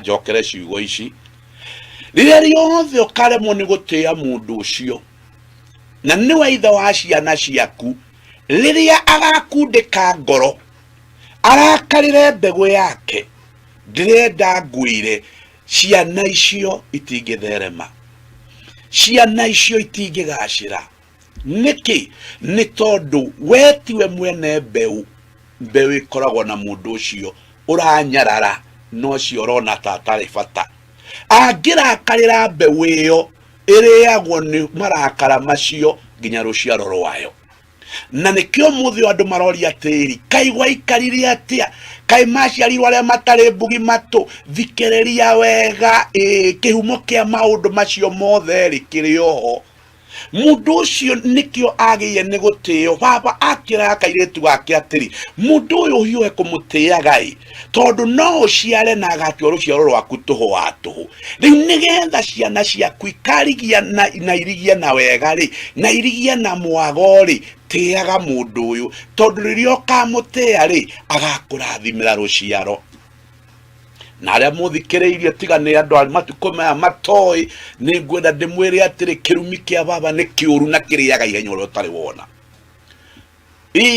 kamurumo ni mugiko wana kuu njira-ini nundu kana rumo ni thoguo tondu thoguo angiuga ndugaciara nama ona ungikorwo thimwitwo ni ndagitari ciothe no ikaiga wina mbegu cia guciara thoguo iga ndugaciara ndungiciara niki ni tondu mbegu yake ni amirakarira na ngirakarira mbegu yake ndingitherema atumia ndihande muhigie ni undu wa njiarwa cianyu na ni undu wa njiarwa cia njiarwa mundu ucio nikio baba erakairitu gake uturio mutiaga ni undu wa ruciaro rwaku uturio mutiaga ni undu wa njiarwa cia njiarwa ciaku tondu riria karakarira ruciaro rwake kana arakarire mbeu yake ikariana na ruciaro na rumerio na uru ucio ukorio ruciaro rungi akiragwo ni ithe atiri kairetu gakwa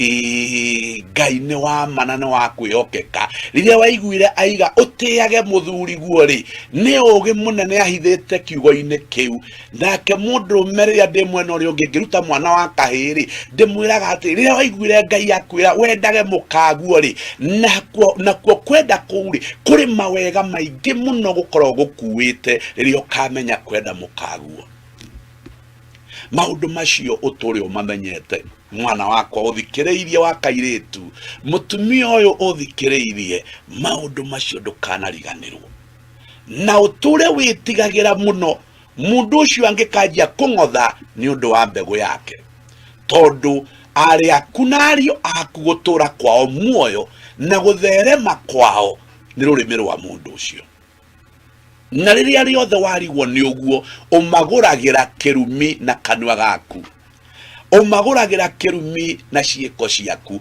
akiragwo atiri mwana wakwa wangeci wakwa njeri wakwa wambui wakwa wanjiro wakwa uturi umenyaga maundu maya atiri riria riothe ukaremwo ni gutia mundu uria ruciaro rwaku rwi mutino-ini ndakwa kumathomithia ndakwa gwika maundu maria mangi no angikamarakarira andu acio ni makagaga muturire-ini andu acio ni makaga muturire mwega wa muturire uyu na andu acio ni makaga kwihanda tondu kirathimo kia baba nikio kihandaga mwana na mutikana riganirwo ni uguo kirathimo kia baba nikio kihandaga mwana na nikio muiguire ndambia na kuga identity ya mwana ndeheanagwo ni nyina iheanagwo ni ithe niwo tumaga mwana wa kahii emenya ni mwana wa kahii na niwo tumaga mwana wa kairetu emenya ni mwana wa kairetu maundu macio ni mohanu muno na ndihota kumatariria mothe ihinda riri no uria turathia ni ndithiaga ngigutaragiria na ngikuonagia gitumi kiu na gitumi kimwe ni ndagweta ndakwira mbegu ti ya mutumia mbegu ni ya mundurume na koguo kiria ngiariria mbegu yake ituikaga kiu na kiria angiariria mbegu yake gikiga kana gikiuru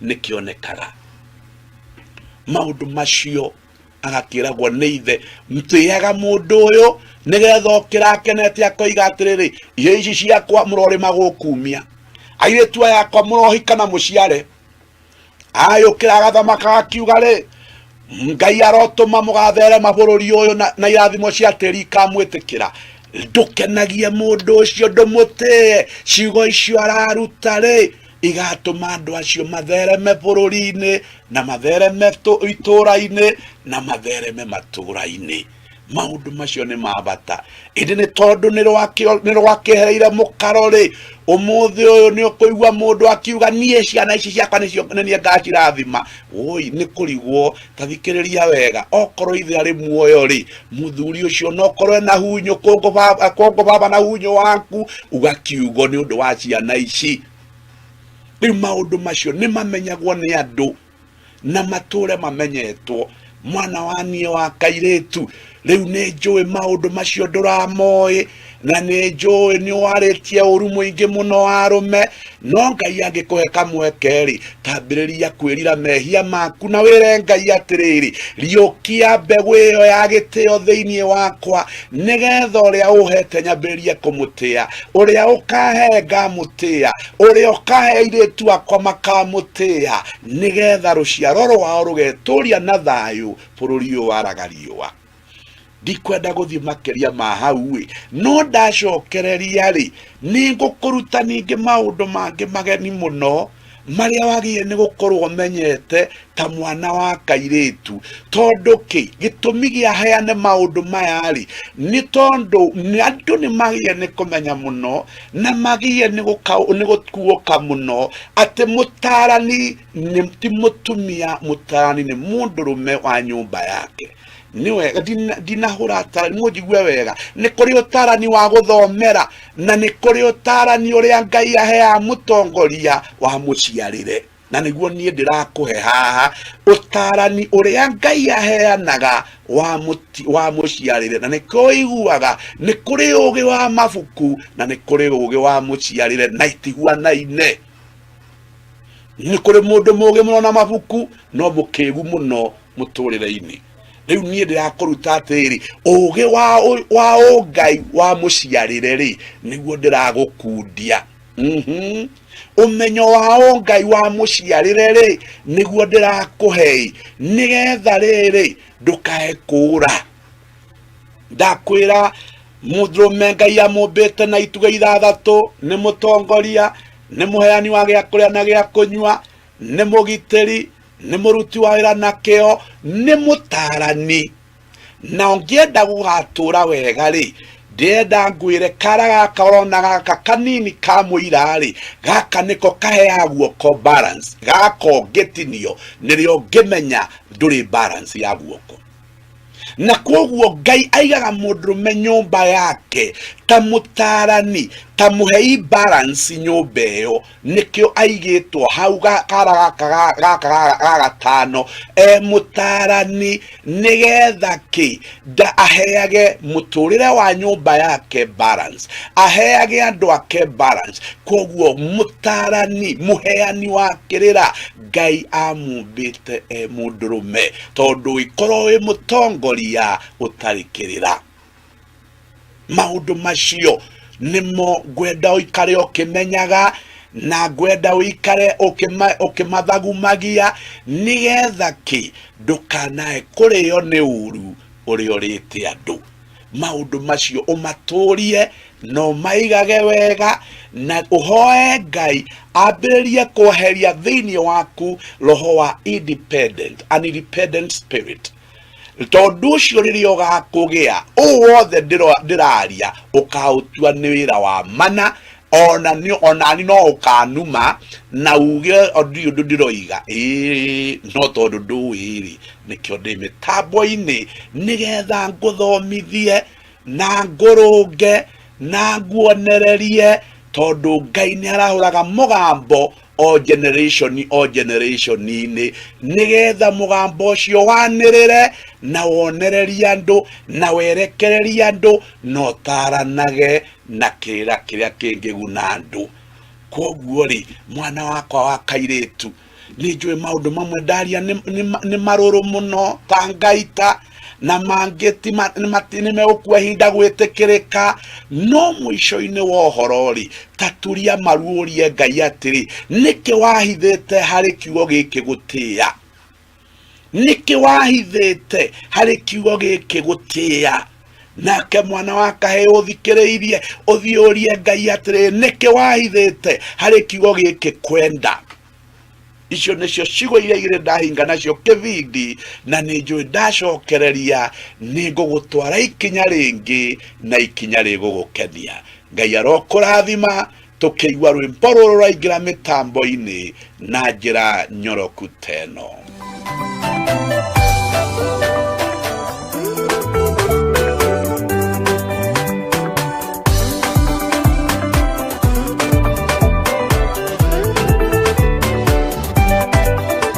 Atoretio anatakwa tumete onati kugatea niho tukete tumete arayo tateri wa irima Ngai wiki nowe ungihota gutariria nati horo wa kuigana ninaguo ninduteto kuiganira ni baba ndona ndaga maundu mothe maiganane ndona ndaga maundu mothe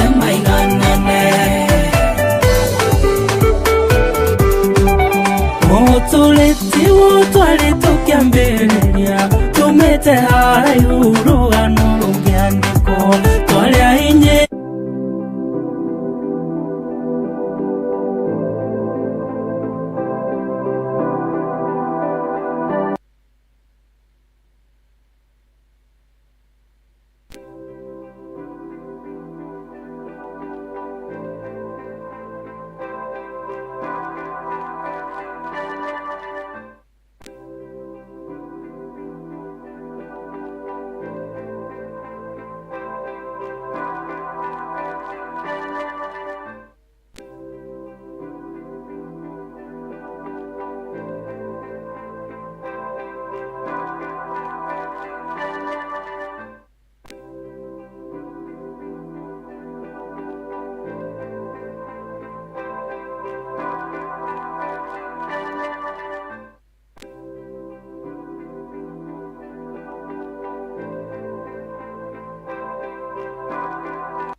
Basi asante sana dada yetu kwa wimbo wako mtamu. Mungu aweze kukubariki, aendelee kuneemesha katika hali na mambo yote. Basi Hapa ni Mataro TV, mahali ambapo umekaribishwa kwa mikono miwili na kwa moyo ambao umekufunguka, ule moyo ambao hauna matata, moyo ambao ni safi ule. Basi naamini ya kwamba Mungu amekulinda vizuri, neema yake imekutosha, na basi tuunganike kwa pamoja katika mitambo na katika mafundisho ya siku ya leo. Jamani, tunayo baraka.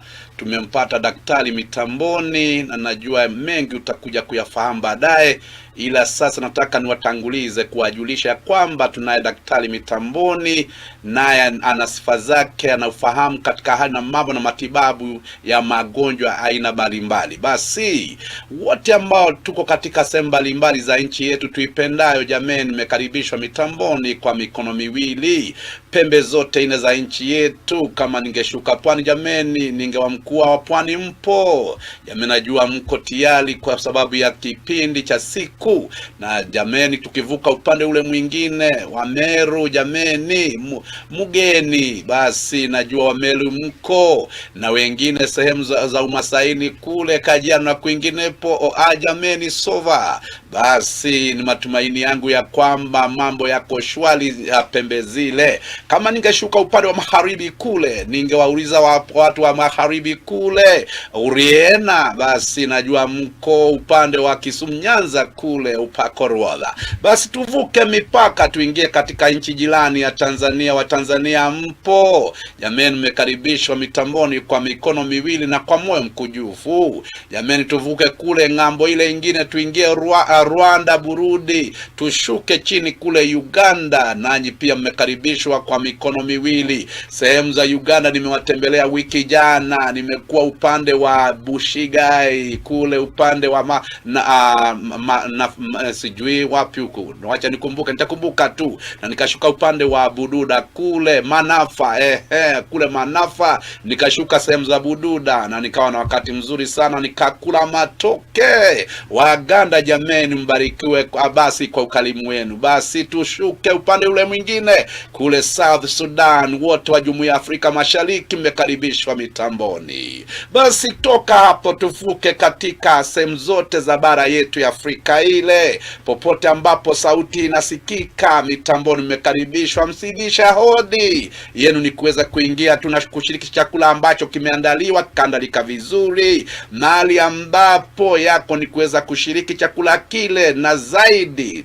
Mkumbuka tukaribishi uchoyo katika mitambo ya Mataro TV. Mahali hapa sisi ni wakarimu. Kama umeweza kuingia kupitia Facebook, pia gawa na wengi ambao ni marafiki zako walio katika mitandao ile ya Facebook. Wengine kama mko katika YouTube, pia nanyi wakaribisheni wengi marafiki, mwambie waendelee kusubscribe ili waendelee kufundishika katika hali na mambo ambayo tunayaleta katika mitamboni. Basi wote ambao mko katika Twitter na Instagram, TikTok, hatujaachwa nyuma jameni, tumeboresha mambo haya. Na wote ambao mngetaka kutufuata katika sehemu na mitambo mbalimbali, nanyi pia mmekaribishwa kwa mikono miwili. Tuvuke sehemu za nje ya nchi zetu za bara Afrika, tuende sehemu za Amerikani kule. Najua kuna marafiki wengi mlio katika Maryland kule California, basi nanyi pia mmekaribishwa katika mitambo. Mjihisi mko mahali ambapo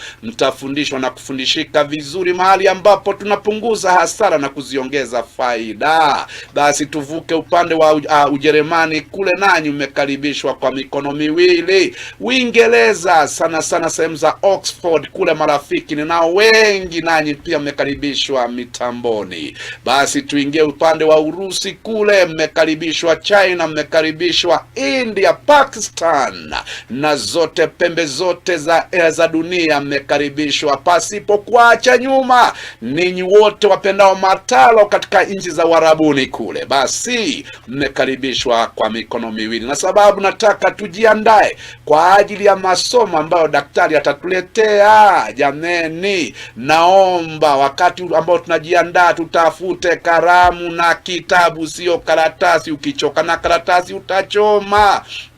ila ukijipatia kitabu utaandika na utafanya kumbukumbu zako mahali pale. Wakati wote ambapo nataka kukumbuka jambo, basi utaenda mahali kitabu, mahali ambapo umeandika na kuyasoma yale. Basi daktari ambaye tuko naye mitamboni nitamleta kwetu tuweze kumfahamu baada ya wimbo mfupi unaoingia mitamboni kwa njia taratibu kama hii.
Asante sana dada yetu kwa wimbo wako mtamu. Basi jameni, tumeendelea kufurahia wimbo ule na Mungu aweze kubariki sana. Basi muda na wakati umewadia ili tuweze kumleta kwetu daktari ambaye ana sifa zake. Basi sifa zake sio za hapa tu, ni mtu ambaye ametembea nchi za nje, amesomea nchi kama Japan, ana ujuzi wa hali ya juu zaidi jameni katika mambo na matibabu. Basi nataka niseme pia kwangu ni vile tunasema kwa Kiingereza, he is a God sent. Tulijuana miujiza, tunajua Mungu naye ana mambo mengi jameni. Dunia hii anachanganya mambo na mengine anarekebisha, mengine anawapatanisha watu ambao hawafahamiani na kufahamiana kuanzia mahali pale. Basi nataka sasa tumlete daktari ajitambulishe kwetu kwa majina yake tuyasikie, na zaidi ya hapo sasa msururu wa maswali utaingia. Na kama uko mahali ambapo unatutegea na ungetaka kuuliza swali, basi utaweza kupiga namba ya studioni ni 0721312558. Kama utataka kuuliza swali kwa daktari, nambari utakayopiga ni 0721312558. Kisha baadaye jitambulisha kwetu, atatupatia mwisho wa kipindi nambari zake, sababu baada ya hapa najua utamtafuta. Basi daktari, hujambo? Sijambo sana ndugu yangu. Basi karibu sana katika mitambo ya Mataro TV. Naomba tujitambulishe kwa wapendao Mataro popote walipo. Najua sasa tayari wamekutegea vizuri. Asante sana Bwana Bishop. Kwa jina naitwa Gilbert Thoya Maita. Mimi ni mzaliwa ya sehemu ya Coast ama Pwani, sehemu inaitwa Malindi. Huko ndio makazi yangu yako, lakini kwa kikazi hii ambayo niko nayo inaitwa reflexology, imetembea kila mahali hapa Kenya. Hata saa hizi niko hapa Nairobi. Basi asante sana daktari. Pengine sababu ya wengi ambao hawajajua kwa najua umetaja kwa Kiingereza, pengine ufafanue kidogo waweze kuelewa basi mambo yale ambayo unafanya kama daktari inahusu nini? Reflexology ni matibabu, ama kwa jina rahisi watu huita massage. Na massage inafanywa kwa sehemu tatu za mwili ambazo mwili wako wote umeunganishwa katika hizo sehemu tatu. Ya kwanza ikiwa ni miguu, ya pili ni masikio, ya tatu ambayo ndio ya mwisho, ukiwa na shida yoyote, ni mikono. Kama huna mguu, huna mkono, huna masikio, haijawahi kupatikana, hakuna mtu mwenye hana mguu, hana mkono, hana masikio. Aidha utapatikana kitu kimoja yako utakuwa nayo. Na zaidi huwa unafanywa kwa vidole vya miguu. shida yako yoyote, ikiwa ni kichwa, meno, shingo, pua, masikio ina shida, unafanywa kupitia kwa miguu, vidole vya miguu, na shida yako hapo itapona kwa ufupi bila kutumia dawa yoyote. Wow, haya ni maajabu. Wapendwa wasikilizaji wa Mataro TV, daktari analeta ujuzi wake mahali hapa na anasema anakutibu pasipo madawa. Matembe haung'ang'ani nayo kuyameza kila siku, atakutibu hali na magonjwa yote ambayo inatusubua kama wanadamu. Na sasa kwa maybe kwa taarifa fupi, wakati ambapo tulipatana daktari, nilikuwa na shida ya kuvula miguu. Nikiendesha gari kwa muda mrefu miguu yangu inavula, nikitembea safari ndefu miguu yangu inafula. Basi sijui ni miujiza gani alinifanyia jameni. Akaniambia hayo ni maji yanayojitenga kule chini ya miguu. Akanifanyia mambo yake ya ujanja yale ana ujaja wake huyu mtu jameni, ana ujuzi wa miaka huyu. Basi akanifanyia matibabu na miguu yangu sasa natembea mbali, natembea na hata gari kwa muda mrefu, na basi ile shida sasa tayari imeniondoka. Na hapa sasa nataka nikwambie jameni, magonjwa ambayo tunayaogopa sana kama kisukari, kama saratani, na COVID, na nyingine gani, high blood pressure, mambo mengi ambayo inahusu magonjwa ambayo hayaponyi jameni. Basi huyu aliye hapa ni mtaalamu, hata yale tunasikia kama stroke. Na basi tungetaka tumpe nafasi na mimi niulize swali moja. Je, daktari, wanasema kisukari, kama ugonjwa wa kisukari ukikupata hauponywi ama hauponi katika ule ugonjwa wa kisukari, ni ukweli ama kuna vile unavyoweza kutibu ugonjwa ule na mtu akapona? Hakuna ukweli wa kuwa kisukari haiponi. Hakuna ugonjwa hauponi, kwa sababu ukiposhikwa na kisukari kwa kuna shida mahali, kuna ile tunaita ile insulini iko chini. Lakini wakati ukifanywa hii massage ama hii reflexology, uzuri wa reflexology una boost your immunity system, inapandisha juu level ya system yako. So kuna wakati ukifanyiwa, kuna ile kisukari, kuna ile tunaita insulin kwa iko chini, na ukitengenezea zile nerve zake zina boost ile insulin juu yake. Na kama sukari inapanda kila siku, baada ya kufanywa kama session za kuhesabu kama 5, utaanza kuona kisukari inarudi normal, kwa sababu umetengenezwa nerve system zako na zimejitengeneza zenyewe zikaenda kutengeneza pale ambapo kuna shida. Kukuzaliwa na kisukari tuseme kwa mfano, so ilikuja because of lifestyle. So inapokuja kwa sababu ya lifestyle, ukitengenezewa ule mwili unajitengeneza wenyewe tena vizuri, urudi vile ulivyokuwa ulipozaliwa. Wow, nadhani msikilizaji, mtazamaji wa Mataro TV, umesikia maajabu hapa. Tunaogopa kila mtu, kila sehemu ya nchi tunaogopa. Kila mtu anasema ugonjwa ukinipata maisha yangu imekwisha. Basi sikia sasa maajabu yako katika mitambo jameni. Ana sifa zake huyu daktari jameni, ametembea katika pembe zote za nchi yetu hii, na wote mashuhuri, wale wote wenye vyeo wanamfahamu vizuri. Wewe ndio tu ulikuwa haujamjua, haujamfahamu, na sasa naomba usisiduke mitamboni. Tulia hapo, sababu baada ya wimbo mfupi huu narejea na daktari aendelee kutufundisha mengi na yaliyo faida katika hali na mambo ya afya. Basi karibu sana upate wimbo unaoingia mitamboni kwa njia taratibu kama hii.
Asante sana wa dada yetu kwa wimbo wako mtamu ule. Basi hapa tuna uhondo jameni, mambo utamu upo. Na sasa hivi na kukumbusha, kama una swali, kama una kisukari kimekusumbua miaka nenda miaka rudi, basi unaweza kupiga namba ya studioni 0721 312558 basi uweze kuuliza swali, sababu daktari yuko live mitamboni. Basi nakumbuka daktari, siku moja nilikuwa na rafiki yangu, mzee rafiki yangu aliyekuwa mebanwa na kisukari. Ikawa imepanda hadi 18. Sijui ni 18 nini hizo, nyinyi ndio mnaelewa mambo haya. Basi nilipokutuma kwake siku ya leo, na ni mwalimu yule, siku ya leo basi sukari yake imerejelea hali ya kawaida toka 18 hadi 4, na mliachana. Sasa anaendelea na maisha yake vizuri. Basi pengine kuna mtu anauliza, jameni, kama mimi sina kisukari lakini nasumbuliwa na high blood pressure, pia huyo ungemwambia namna gani daktari? Ukiona huyo sumbula na high blood pressure, ni kasi ndogo sana, si kitu kubwa. Unasema ni kasi ndogo? High blood pressure si mwanzo, hata si ugonjwa high blood pressure. Hii ni maajabu jamani, kwa sababu high blood pressure inaletwa wakati damu ama moyo unapiga mbio mbio. Lakini unapofanyiwa hii massage ni reflexology, nimesema ina neutralize kila kitu ya mwili wako, inaweka level ile inatakikana. Reflexology ama massage unapofanyiwa, hata ukiwa umekuwa na hasira utaona umerudi normal. Na wakati ukifanywa session moja ya hii reflexology ama massage, ukimaliza utasikia mwili ni kama ulikuwa na mzigo mzito, lakini umeweka chini. Unasikia jambo la kwanza, uko light. Kama ni kutembea, unaweza kutembea mahali ambapo ulikuwa huwezi. Kama juzi tayari ilikuwa Mombasa, kulikuwa kuna madaktari kutoka India wamecamp. So ni kama mmoja wao. Kuna mzee alikuja anashindwa na kupanda ngazi. Nilimfanyia, akitoka pale hapo nje aliambia watu, hiyo siku nilifanyia kazi watu karibu 25 kwa siku moja. Mpaka wale madaktari wa madawa wamekuja, wakacha madawa wakaja ni wakafanya mimi. Kabisa. Wow. Ni matumaini yangu ya kwamba unaendelea kujengeka, unaendelea kupata ufahamu jameni. Mambo haya yatisha sana, sababu tumekuwa na historia ya kwamba kisukari kikupata ni madawa hadi kaburini. Ukipatwa na high blood pressure ni madawa hadi kaburini. Daktari, unataka kusema mtu ambaye hata sasa ako chini ya matibabu, akikuja kwako utamtibu na atasahau madawa yale? Kawaida, kwa sababu hii tunaita drug free. Mwili unapotumia dawa ambazo zina madhara, kwa ufupi, kwa sababu zina chemical, hii unapofanyiwa haina madhara yoyote. Na hata kama unaendelea na dawa, sitakwambia ziache, lakini mwenyewe utaenda ukipimwa na kwa daktari mpaka daktari akwambia uko sawa. Wow. Anasema daktari atatembea na wewe na matembe yako, wewe utaendelea. Ila daktari aliyekukagua akakwambia una kisukari ataendelea naye kukupima upande wake hadi mwisho, akupatie karatasi inayosema you are free from diabetes, free from high blood pressure. Haya ni maajabu. Daktari, kuna jambo liniambia wakati wa corona na nikashangaa sana. Ukaniambia wewe ulikuwa unawatibu watu walio banwa na corona, na wengine wakiwa katika hali mahututi, na wengine walirejelea uhai. Ilikuwaje? Corona inakushika wakati ukiwa immunity yako iko chini. Hata ukienda kwa daktari akakwambia immunity ikiwa chini, ndio corona inakushika. Wakati ni kufanyia reflexology ama hii massage, ina boost your immunity. Kuna bishop mmoja kule Nakuru alikuwa namfanyia hii reflexology, na kwa sababu alikuwa tuna shughuli nyingi na anatembea mara nyingi kama wewe bishop, akaenda pitia mahali afikiri kulikuwa kuna watu wana hiyo corona. Lakini alipoenda kwa daktari akaambia, kwani ulifanya nini? Because at your age haiwezi kushika na ukawa normal, hata tutakwambia uende nyumbani. So baadaye ndo akakumbuka, ni ile, nikamwambia ni vile ambavyo ilikuwa ni kufanya reflexology, immunity yako ilikuwa inaongezeka. Lakini haingekuwa hivyo, ungelazwa. Na aliendelea na shughuli zake mpaka wa leo. hapa naposema. Hii ni maajabu, wapendwa watazamaji wa Mataro TV.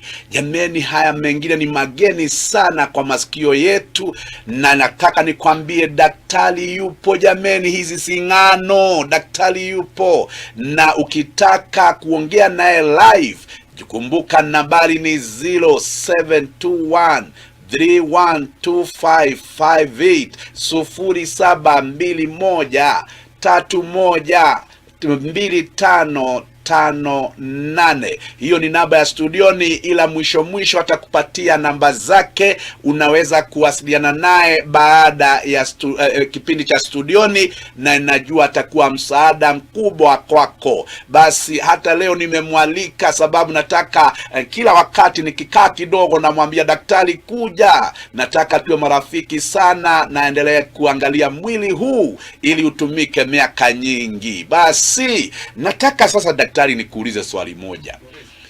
Nasikia pia kuna watu ambao wanapatwa na stroke. Na stroke pia ni kitu ambayo inafanya watu waogope sana.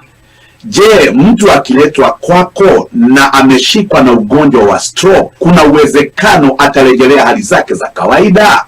Kuna uwezekano mkubwa sana. Kuna watu wa stroke kuna mzee mmoja kule upande wa kwetu alikuwa amelala chini almost 7 years, miaka 7.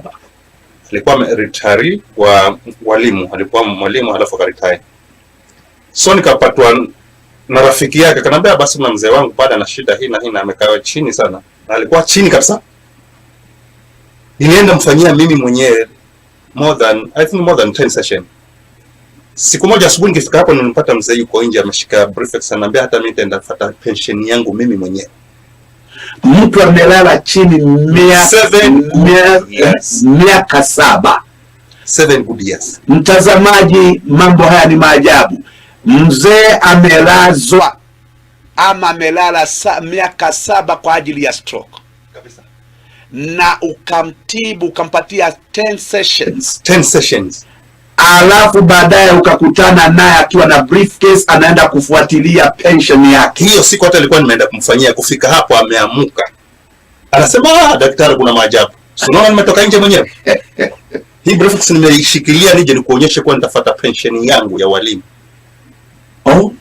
Daktari, ujuzi huu wote umelala nao miaka ngapi? Umekuwa wapi jameni? Okay, ni vile kwa sababu kutembea. Lakini mimi nimekuwa coast, nimekaa na huu ujuzi, huu ni mwaka wangu wa 15. 15 good years. Hii ndio kipaji changu, nasomesha watoto wangu, nakula, familia yangu inapitia hii mikono yangu. Na sababu pengine watu wangetaka waelewe, ulijifundisha wapi, ama utaalamu huu, ufahamu huu wa hali ya juu kwa njia hii uliupata wapi? Okay, kuna wakati nilipokuwa kule coast, nikawa na shirika linaloitwa Family Health International. Tukafanya nayo kazi. Baadaye wakawa wanatuzawadisha. So nikawa mmoja wapo kwa ukitaka kusoma hutapatwa pesa, lakini tafuta college ile unachotaka kusoma ukasomea. Kashikana na mimi na rafiki yangu anaitwa Chai. Tukawa sponsors tukaenda Japan. Tulikuwa tunaenda kusoma mambo mengine kama community development na vitu vingine. Lakini kufika kule hawa wanafundisha hii bure.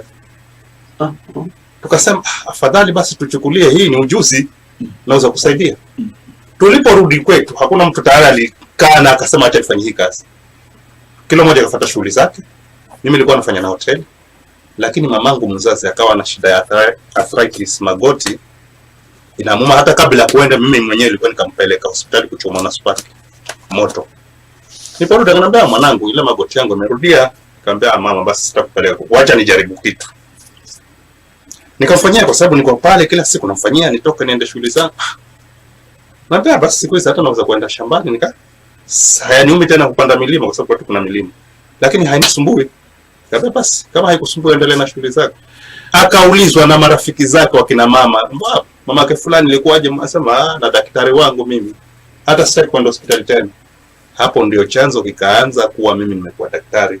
So nikaona afadhali niache kazi ya kuandikwa, nitufanye hii yangu. So nikaanza polepole kukimbia hapa na pale, nikafanyia mtu nimepona, yeye na ambaye mwenzake. Kutoka Coast nikaingia Mombasa, nikatoka Mombasa nikaingia Nairobi, Nakuru, Kisii, Migori, Embu, Kirinyaga, kote nimetembea kwa hii kazi. Wow, nafikiria mambo haya ni mageni sana kwa wengi ambao mnafuata mitamboni, na najua hata katika nchi za nje kule kuna watu wanatufuata na wanasikia mageni sana yaliyo katika mitambo ya Mataro TV. Daktari, kuna swali hapa na mimi nataka ulijibu. Mimi nimeona watu ambao wamekuwa vilema sababu ya arthritis. Na wewe unasema mamako mzazi alitaabishwa na arthritis, ila baada ya kujipatia ufahamu huu, uliporejea nchini, mamako ulimtibu na kapona ugonjwa wa arthritis. Saa hii ambao wanasumbuliwa na arthritis wakisema watakuona, utawahakikishia kwamba arthritis itawaondoka? Nitahakikishia 100% arthritis itaondokea. Hivi ninavyokuambia, hata mamangu saa hizi ameenda shamba, na shamba ni kama hapa, nafikiri na karibu na huko town. What? Na natembea na mguu. Hata jana nilimpigia kanambia, mwanangu nimefika shambani. Ile River Galana huko ndio huwa wanalima kwa sababu kuna maji, wanapanda, na anashinda huko anapanda. Hana shida. Sema ndio kweli. Ni maajabu jameni. Mtazamaji wa Mataro TV, kama una mtu ambaye amesumbuliwa na arthritis kwa miaka, si mwaka, kwa miaka, basi habari ya daktari lazima ushukue leo na uweze kuwasiliana naye, sababu msaada Mungu ameutuma. Katika hali na nyakati ngumu hizi, Mungu anainua wenye ujuzi pia ili waweze kukabiliana na hali na matatizo tunayokumbana nayo kila siku. Na kwa hivyo, wapendwa wote mnaopenda Mataro TV, habari hizi zienezwe mbali na karibu, ili daktari wakati huu ambao Mungu amemweka aendelee kutusaidia na kututibu, na anatutibu kwa njia iliyo nzuri, na napendezwa na hata vile ambavyo ananiendesha katika mambo haya ya matibabu. Hanipeleki mbio. Usiogope, usiseme basi jameni, nitakapoanza na daktari si nitauza shamba langu. Nataka nikwambie sivyo, hayo sio, au huo sio ukweli. Ukweli ni eti mtaongea na yeye, mtakubaliana na atatembea na wewe kulingana na uwezo wako. Basi usiogope kumpigia daktari namba yake, atakupatia namba ili upate kumpata yeye mwenyewe. Mimi ni mtangazaji ila yeye ni daktari. Basi na nitakuwa nikimwalika mara kwa mara ili aje atufundishe na atuelimishe hali ya kuwa na afya bora. Na basi kabla hatujalenjelea kwake daktari tena, naomba tusonge upande ule mwingine wa studio, tupewe wimbo unaoingia mitamboni kwa njia taratibu kama hii.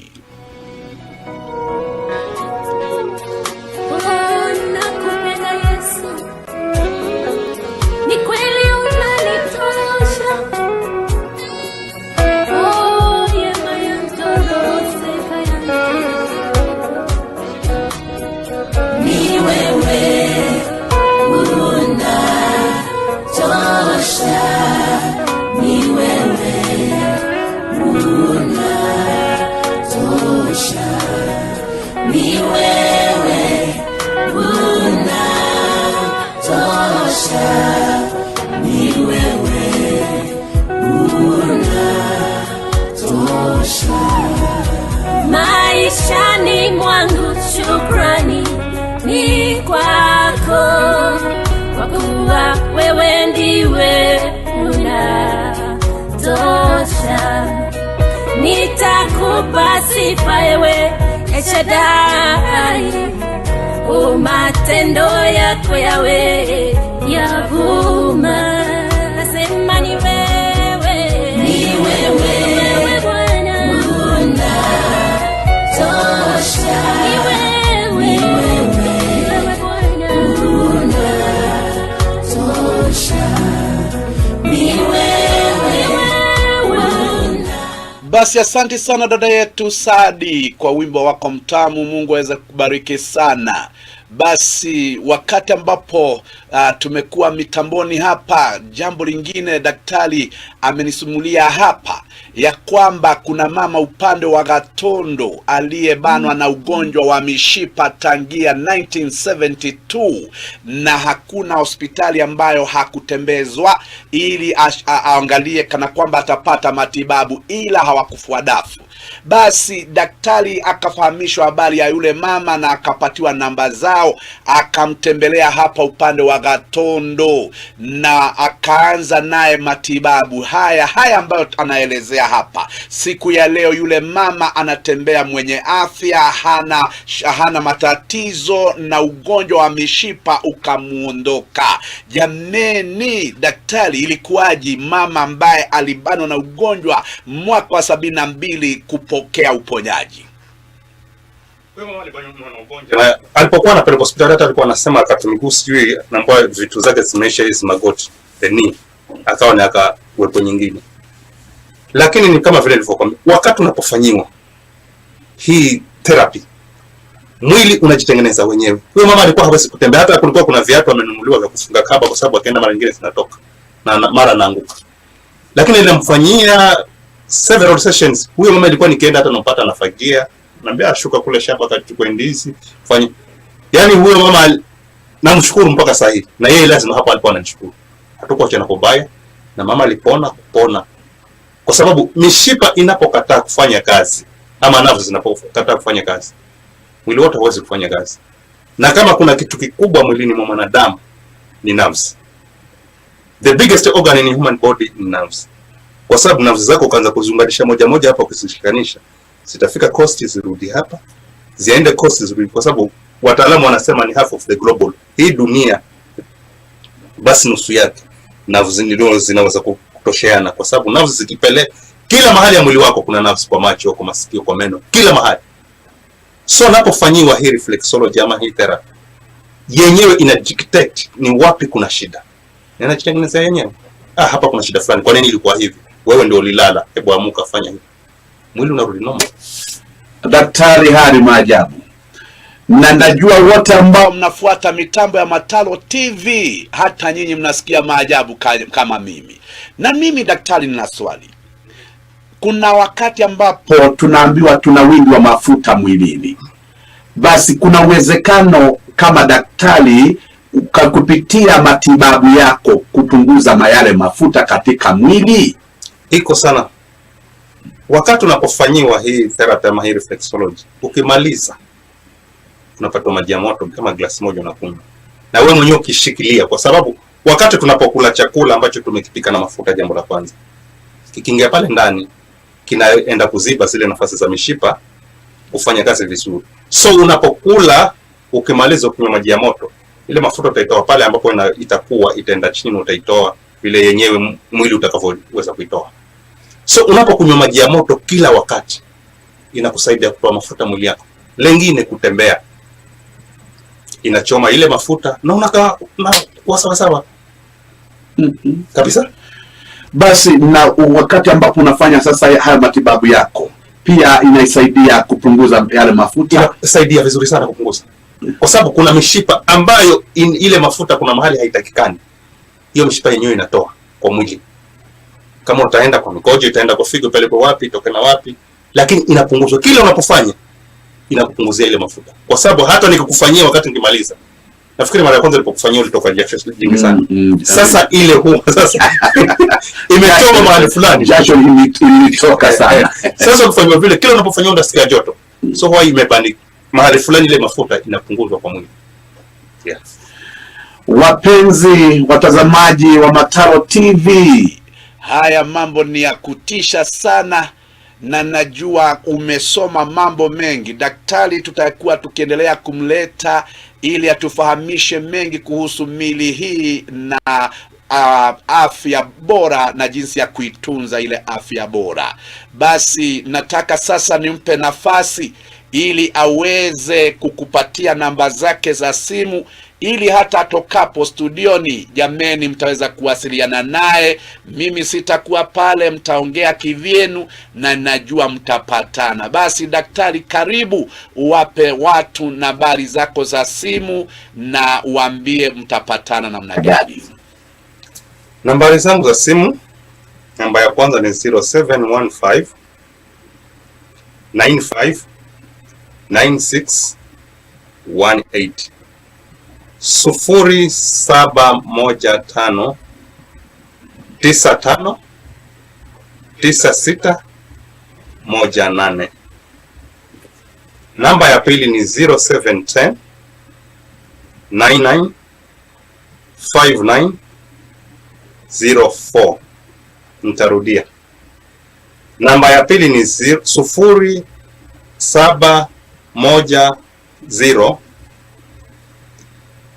59 99 04. Nambari yangu ya mwisho 0739 89 51 29. 0739 89 51 29. Hizo ndio nambari zangu. Ukinipigia wakati wowote utanipata. Sifungi simu, sizime simu. Wakati ukinipigia ukinihitaji tutapangana. Hata nikufuate kama una mahali kwako. Na hii haina shida. Mahali popote unaweza kufanya, kwa ofisi, nyumbani, hata njiani ukiwa huna mahali basi mpate mahali unaambia daktari hapa na tunaweza ni mahali tunaketi na unahitaji ni miguu peke yake. Kitambaa niweke kwa miguu kwa sababu isichafuke suruali yangu. Na nakufanyia na nashika njia unaenda zako. Unaenda na afya zako. Wow. Maajabu haya jameni. Na habari za daktari zinaendelea kuwekwa katika runinga pale, utaendelea kuzipata, na hata kama huko pamoja nasi katika kipindi, ukiingia kwa YouTube Mataro TV utapata, kwa Facebook Mataro TV utaendelea kupata. Na basi najua siku ya leo imekuwa ni siku ya baraka sana. Umefundishwa mambo ambayo ni ajabu.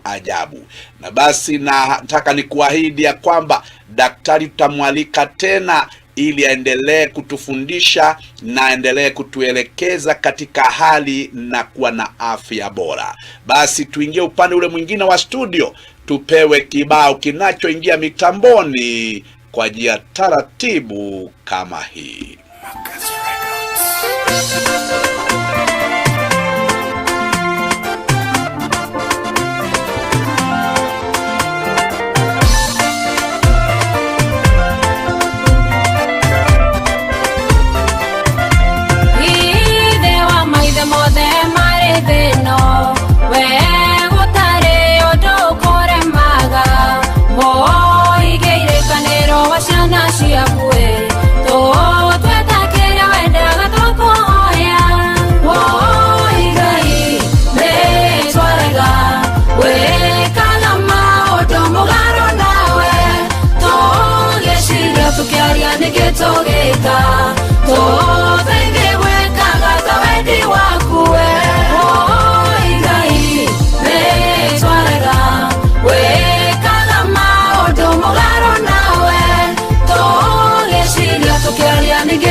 Musa ne waro erere Israeli, dwaro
Wow, thanks so very much, Pastor Tabitha, for your good song. May the Lord God bless you and increase you from every side.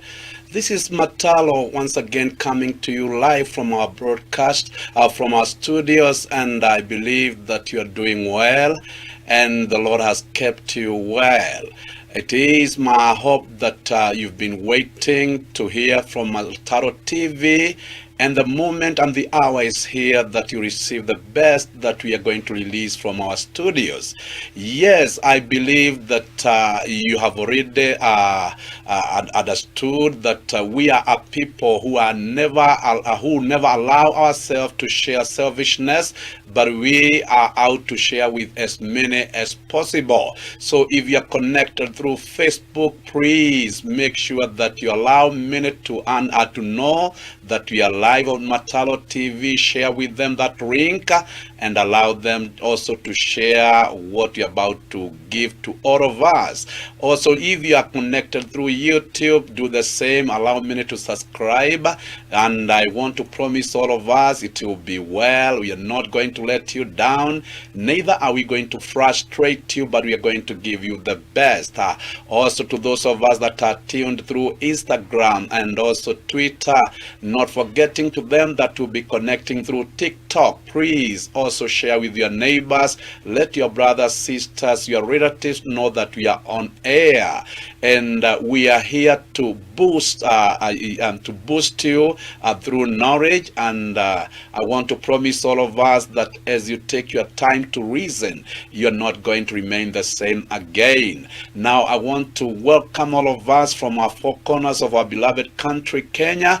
Wherever you are tuned in, feel that you are most welcome. Not forgetting to invite on board them that belong to the East African community, that is Tanzania, Uganda, South Sudan, Burundi, Rwanda, and Congo. And we cannot also forget to invite the whole of Africa, our brothers and sisters in every country of our beloved Africa. Now we can also go beyond the boundaries of our beloved Africa to the nations of the West. We want to welcome on board them that are tuned in from America, Britain, Russia, China, India, and all other parts of the world. Not forgetting to mention them that are tuned in from Arab countries. May the Lord bless you as you take your time to listen from what you're about to release through Mataro TV. Yes, let me just give us a moment of preparation, even as we switch on to the other side of the studio to receiving a number that is coming on air in a smooth way, and I hope that you're going to enjoy. Welcome and enjoy this number.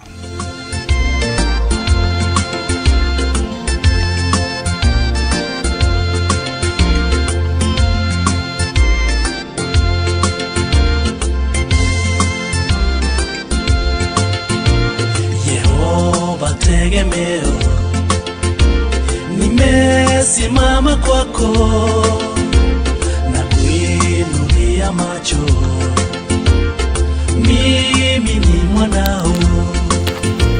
Maisha yangu Baba nayaweka kwako, unitawale Baba. Haleluya, amina. Maisha yangu Baba nayaweka kwako, unitawale Baba. Haleluya, amina.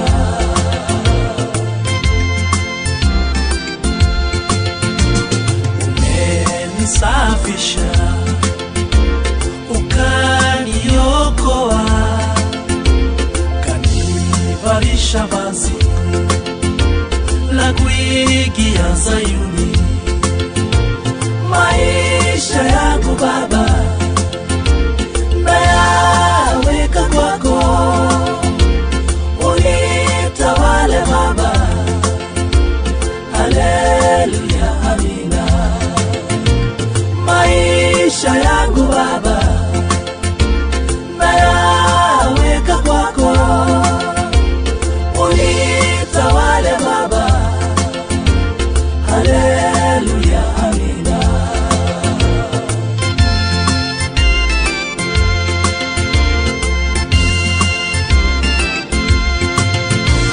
Nishike mkono maisha yangu yote, ninatamani sana kuingia Zayuni. Maisha yangu Baba nayaweka kwako, unitawale Baba.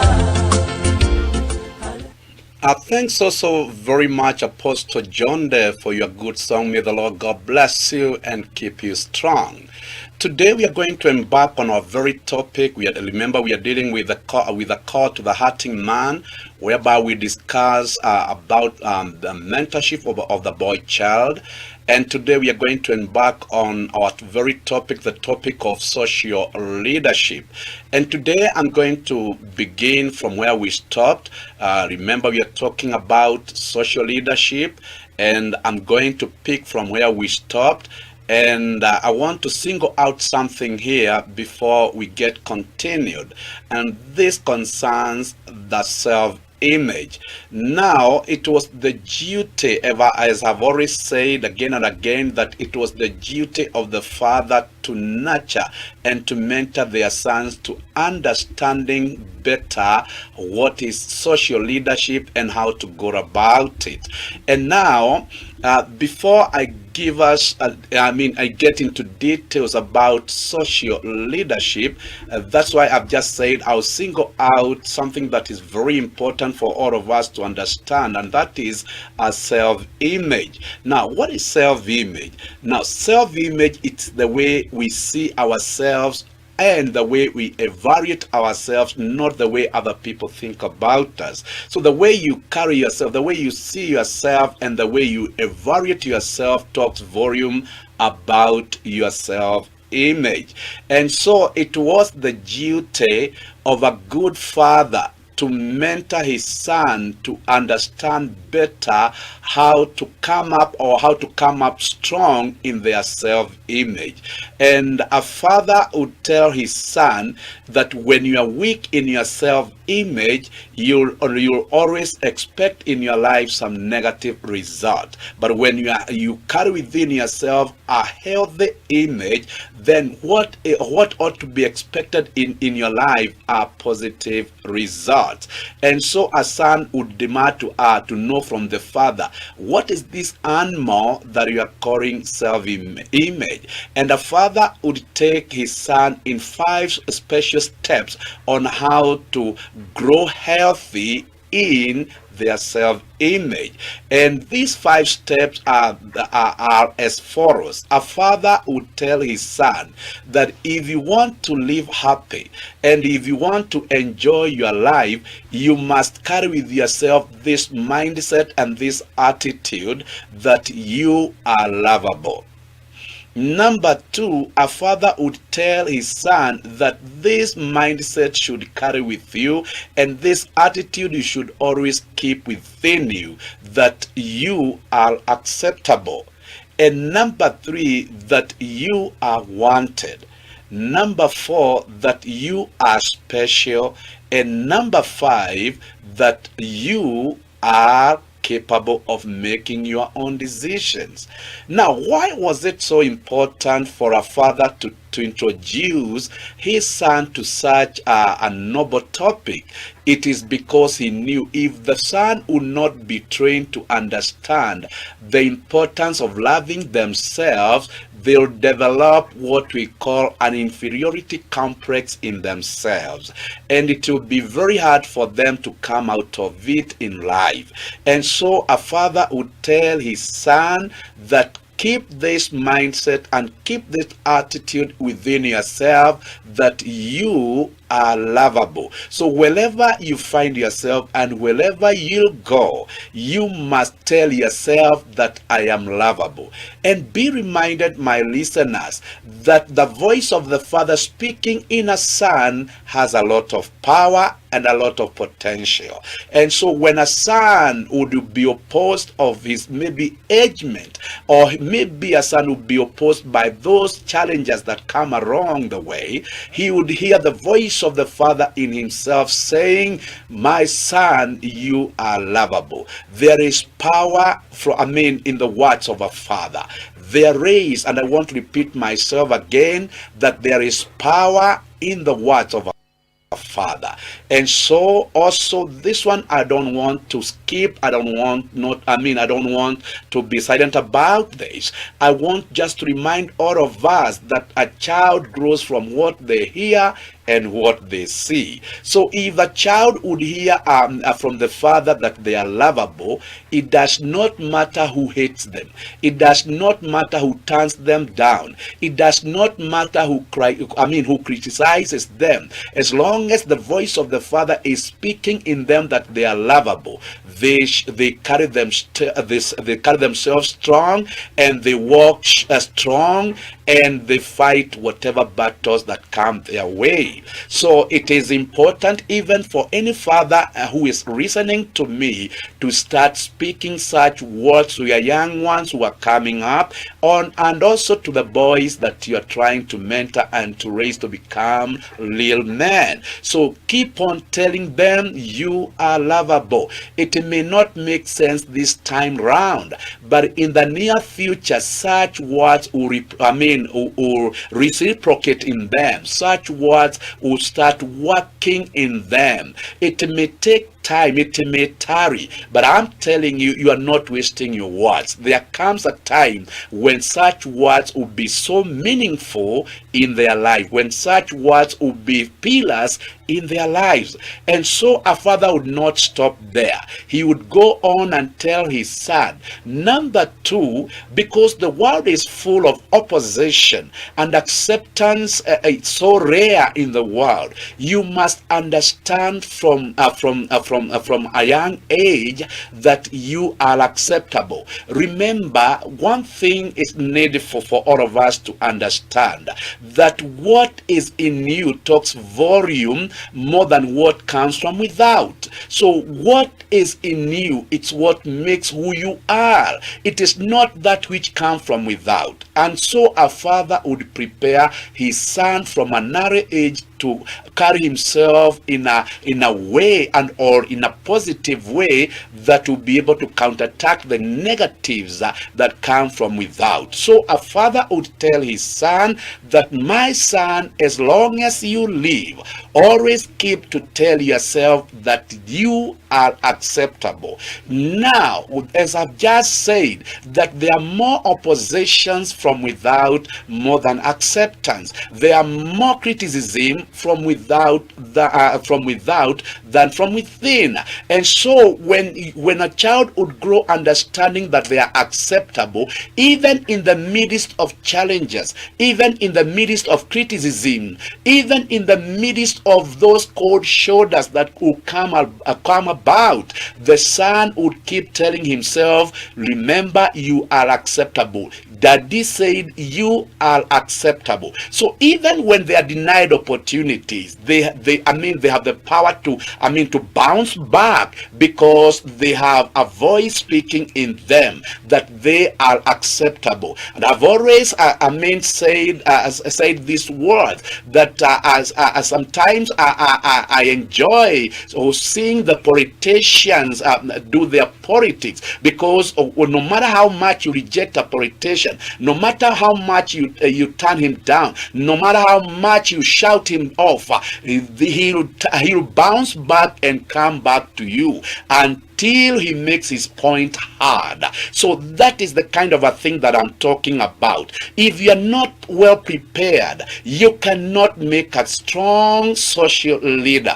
You cannot have some effect, you cannot be effective in your social leadership. So what makes somebody to become strong in social leadership? It is the kind of molding the father that will carry in the life of the child. So if the father would mold his son to understand that they are lovable and they are acceptable, he is preparing for them a platform to win, not to fail, a platform to becoming strong leaders, not weak leaders. So he would go ahead and tell his son, it does not matter how many times you are rejected, the power to win over rejection is inside of you. The driving force is not from without, the driving force is from within. And so a father would nurture his son and mentor his son into such understanding. Now, he would not also stop there.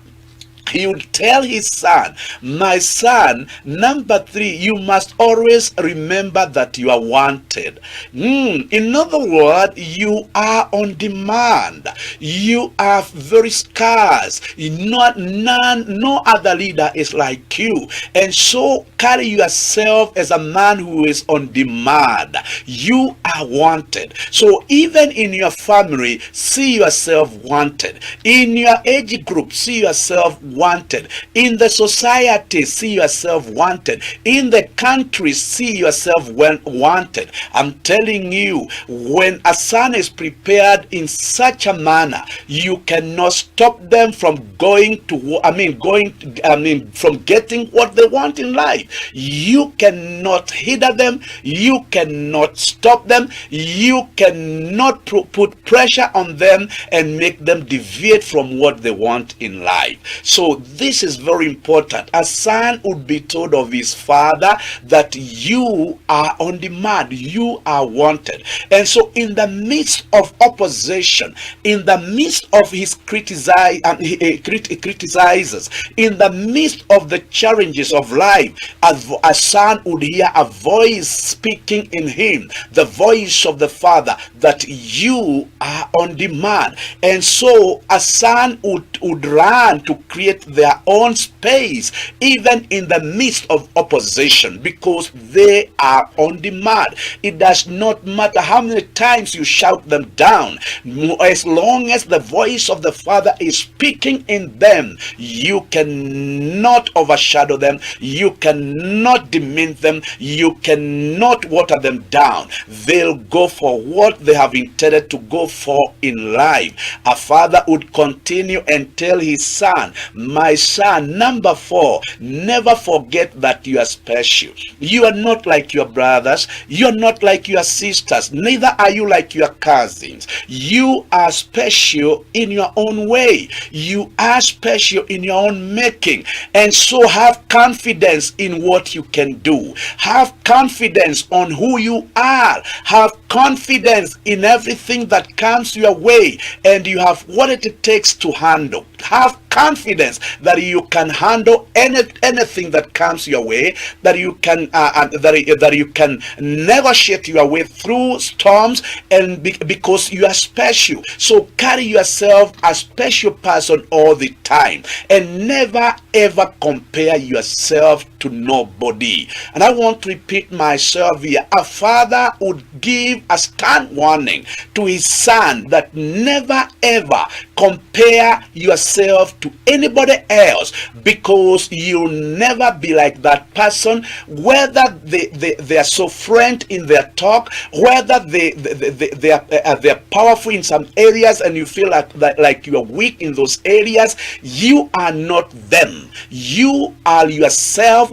and you should carry yourself special in your own unique ways. So a son would be taught of his father on how to defend himself, because we cannot be equal in life. Neither can we be treated the same way, all of us in life. We are different in our own making. We are unique in our own making, and that's why a father would deposit that kind of a stuff in his son, such that his son will never compare himself to others, will never compare himself to his brothers or his sisters, but he will carry himself a unique making in life.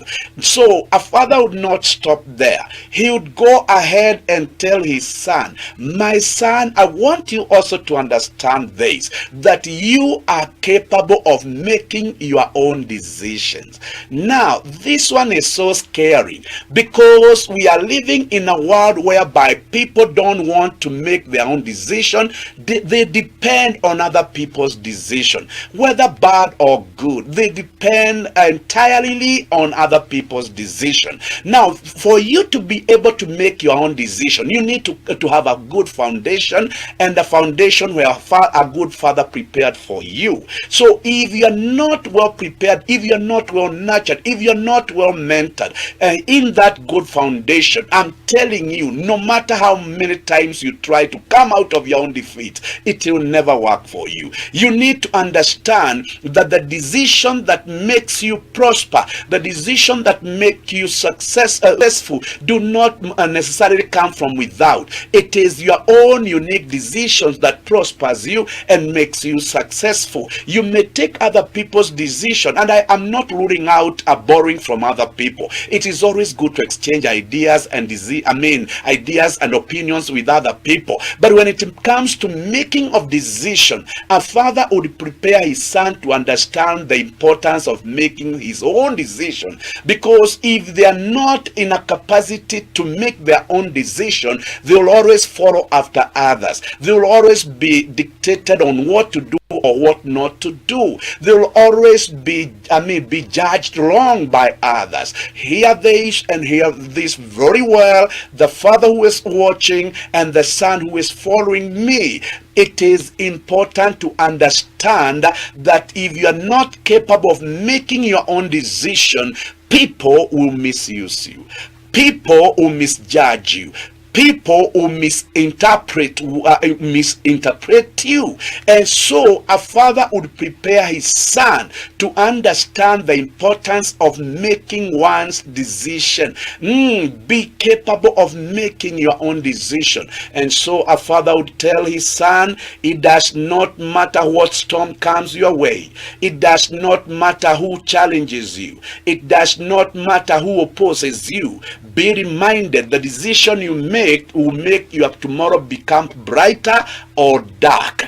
Whatever decision you make will make your tomorrow become a better day or a bad day for you. Whatever decision you make will either prosper you or make you a failure. Whatever decision that you make will either make you crawl or fly up. So a father will tell his son, be careful of what decisions you make, and be reminded you have the power to make your own decisions. I want to pause at that, and I take you to the other side of the studio to receive a number, and I hope you are enjoying, not enduring. Remember, I promise that I'm not going to frustrate you, neither am I going to let you down, but I'm going to give you the best. And be reminded, it is only in Mataro TV where such wisdom is released to many. God bless you as you enjoy this number.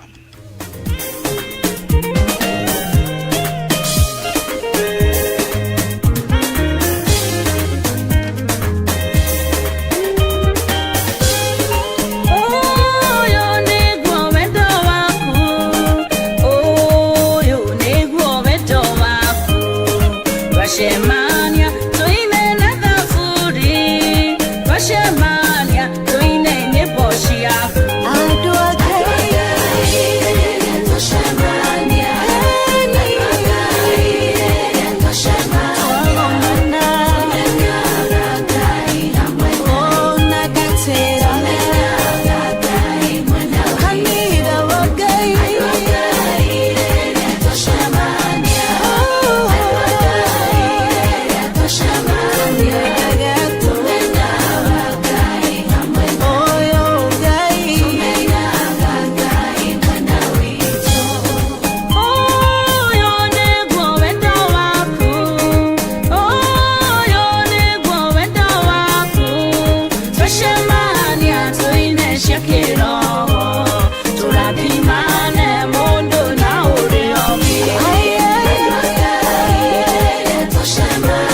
Thanks so very much, Pastor Jedida, for your good song. May the Lord God bless you and keep you strong. Now, we are still on our very topic, the topic of social leadership. And I'm reminding all of us that it is the duty of every good father to mold their son's self-image.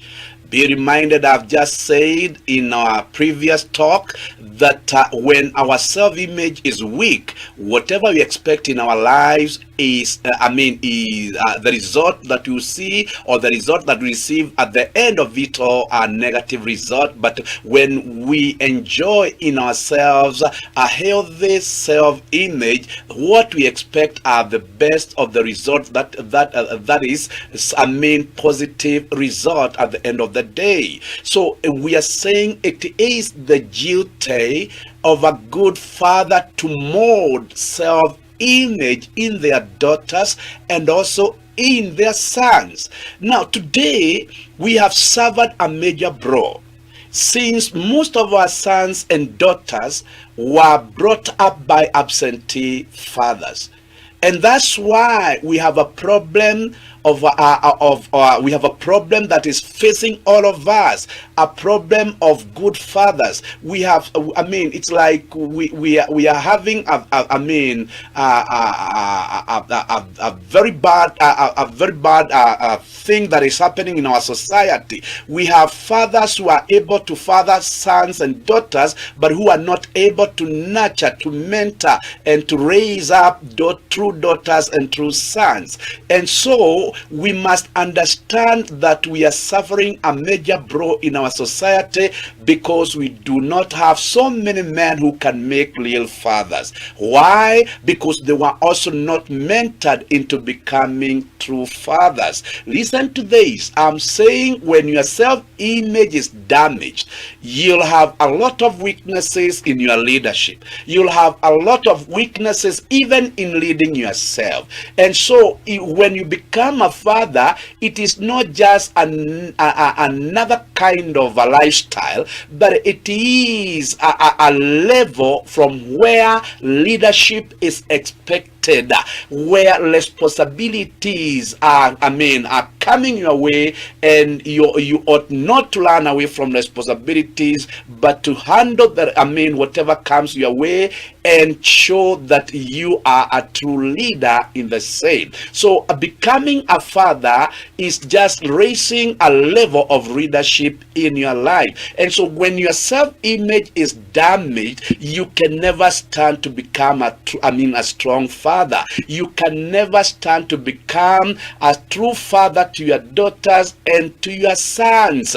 And that's why many things are going wrong in our society, because we do not have that kind of leadership in family circles. We are lacking that leadership in family circles. And the problem did not start with the present generation. The problem has carried for 4 generations backwards. Now we must now understand that we need to rise to the occasion and do the necessary. We must train one another to understand how best to come back to this level of leadership. We must train ourselves to understand that if we are not going to come back to our senses and do the right thing, we are losing not only a generation, but we are losing many generations. And so a father and a true father would tell his son.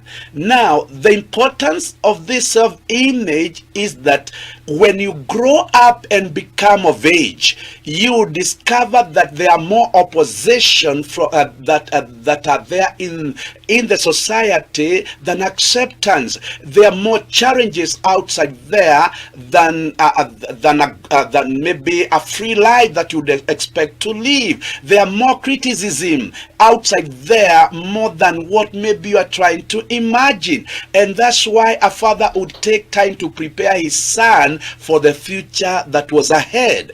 And we are also taking time to learn these things in order that we may prepare ourselves for the future to come, or for the better tomorrow, or for a tomorrow to come, or some years to come. It may not make sense to us this time round, but within some years to come, it will make sense. To them that are grown up, it is time that God has given to all of us to correct our mistakes and to do things right. It is time that God has given us a voice to speak in our lives in order that we may consider the failures that are there and do the necessary through the information that we are receiving through Mataro TV. It is important to understand that when you become of age, my son, a father will tell his son that you'll be opposed outside there. It is important for you to understand, my son, that when you become of age, you'll encounter many challenges outside there. It is important for you to understand, my son, that when you become of age, you'll be rejected so much outside there. And so a father would prepare his son to understand that it is not it is not a bed of roses ahead and that rise ahead of him, but there are many challenges. And a father would tell his son that leadership is all about challenges and containing the storms of life.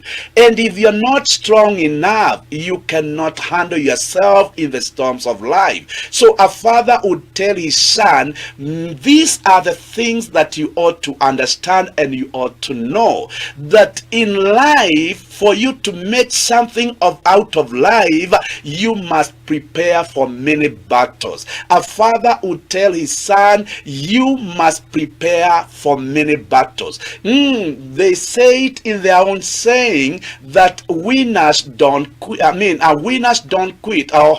Winners don't quit. So when the tough get going, also when the going get tough, the tough get going. So a father would tell his son, never ever turn your back to any battle that comes your way. You must always defend yourself and defend your rights and also defend your decision, because you cannot walk out there thinking that your decision matters to everybody else. Your decisions are your own decision, and if you don't know how to defend your decisions, if you don't know how best to defend your ideas, others may overshadow your ideas, your decisions, and misuse you for no good reason. And so a father would tell his son, in the midst of challenges, in the midst of battles, be prepared to fight your own battles. Be prepared to handle your own issues. Be prepared to walk that tough road. And at the end of the day, if you don't quit, as I've just said, that winners don't quit. If you don't quit, you become a winner. And when you quit, you become a failure, or you'll suffer defeat. And so with that kind of an information from the father, a son would grow strong, and a son would walk out with an expectant heart, a heart that understands that criticism will come, but he should not turn away from criticism. That a heart that understands that challenges will come, but he should not turn away from challenges. A heart that understands that opposition will come, but he should not run away from opposition. A heart that understands that many things will come his way, and many of them being negative, but he should never turn his back to negativities. So a father would prepare his son to be able to handle himself in matters social leadership. So it is important, even in our generation, to raise sons who understand how to become strong leaders in social matters, how to become effective leaders in social matters, how to become influential leaders in social matters, but not a people who shrink back when a storm arises. are people who shrinks back when challenges come. And you can bear me witness that a majority of men today live under fear. They do not have what it takes to stand when a challenge comes. They do not have to have what it takes when an opposition comes. You can bear me witness, as I've just said, that a majority of men are being controlled of a few who understand what I'm teaching. A majority of men are being controlled by a few who understand what I'm saying. So you need to rise to the occasion. Every young man who is listening to me, it is not too late to recover. It is not too late, to mend up those torn parts of your life. It is not too late to believe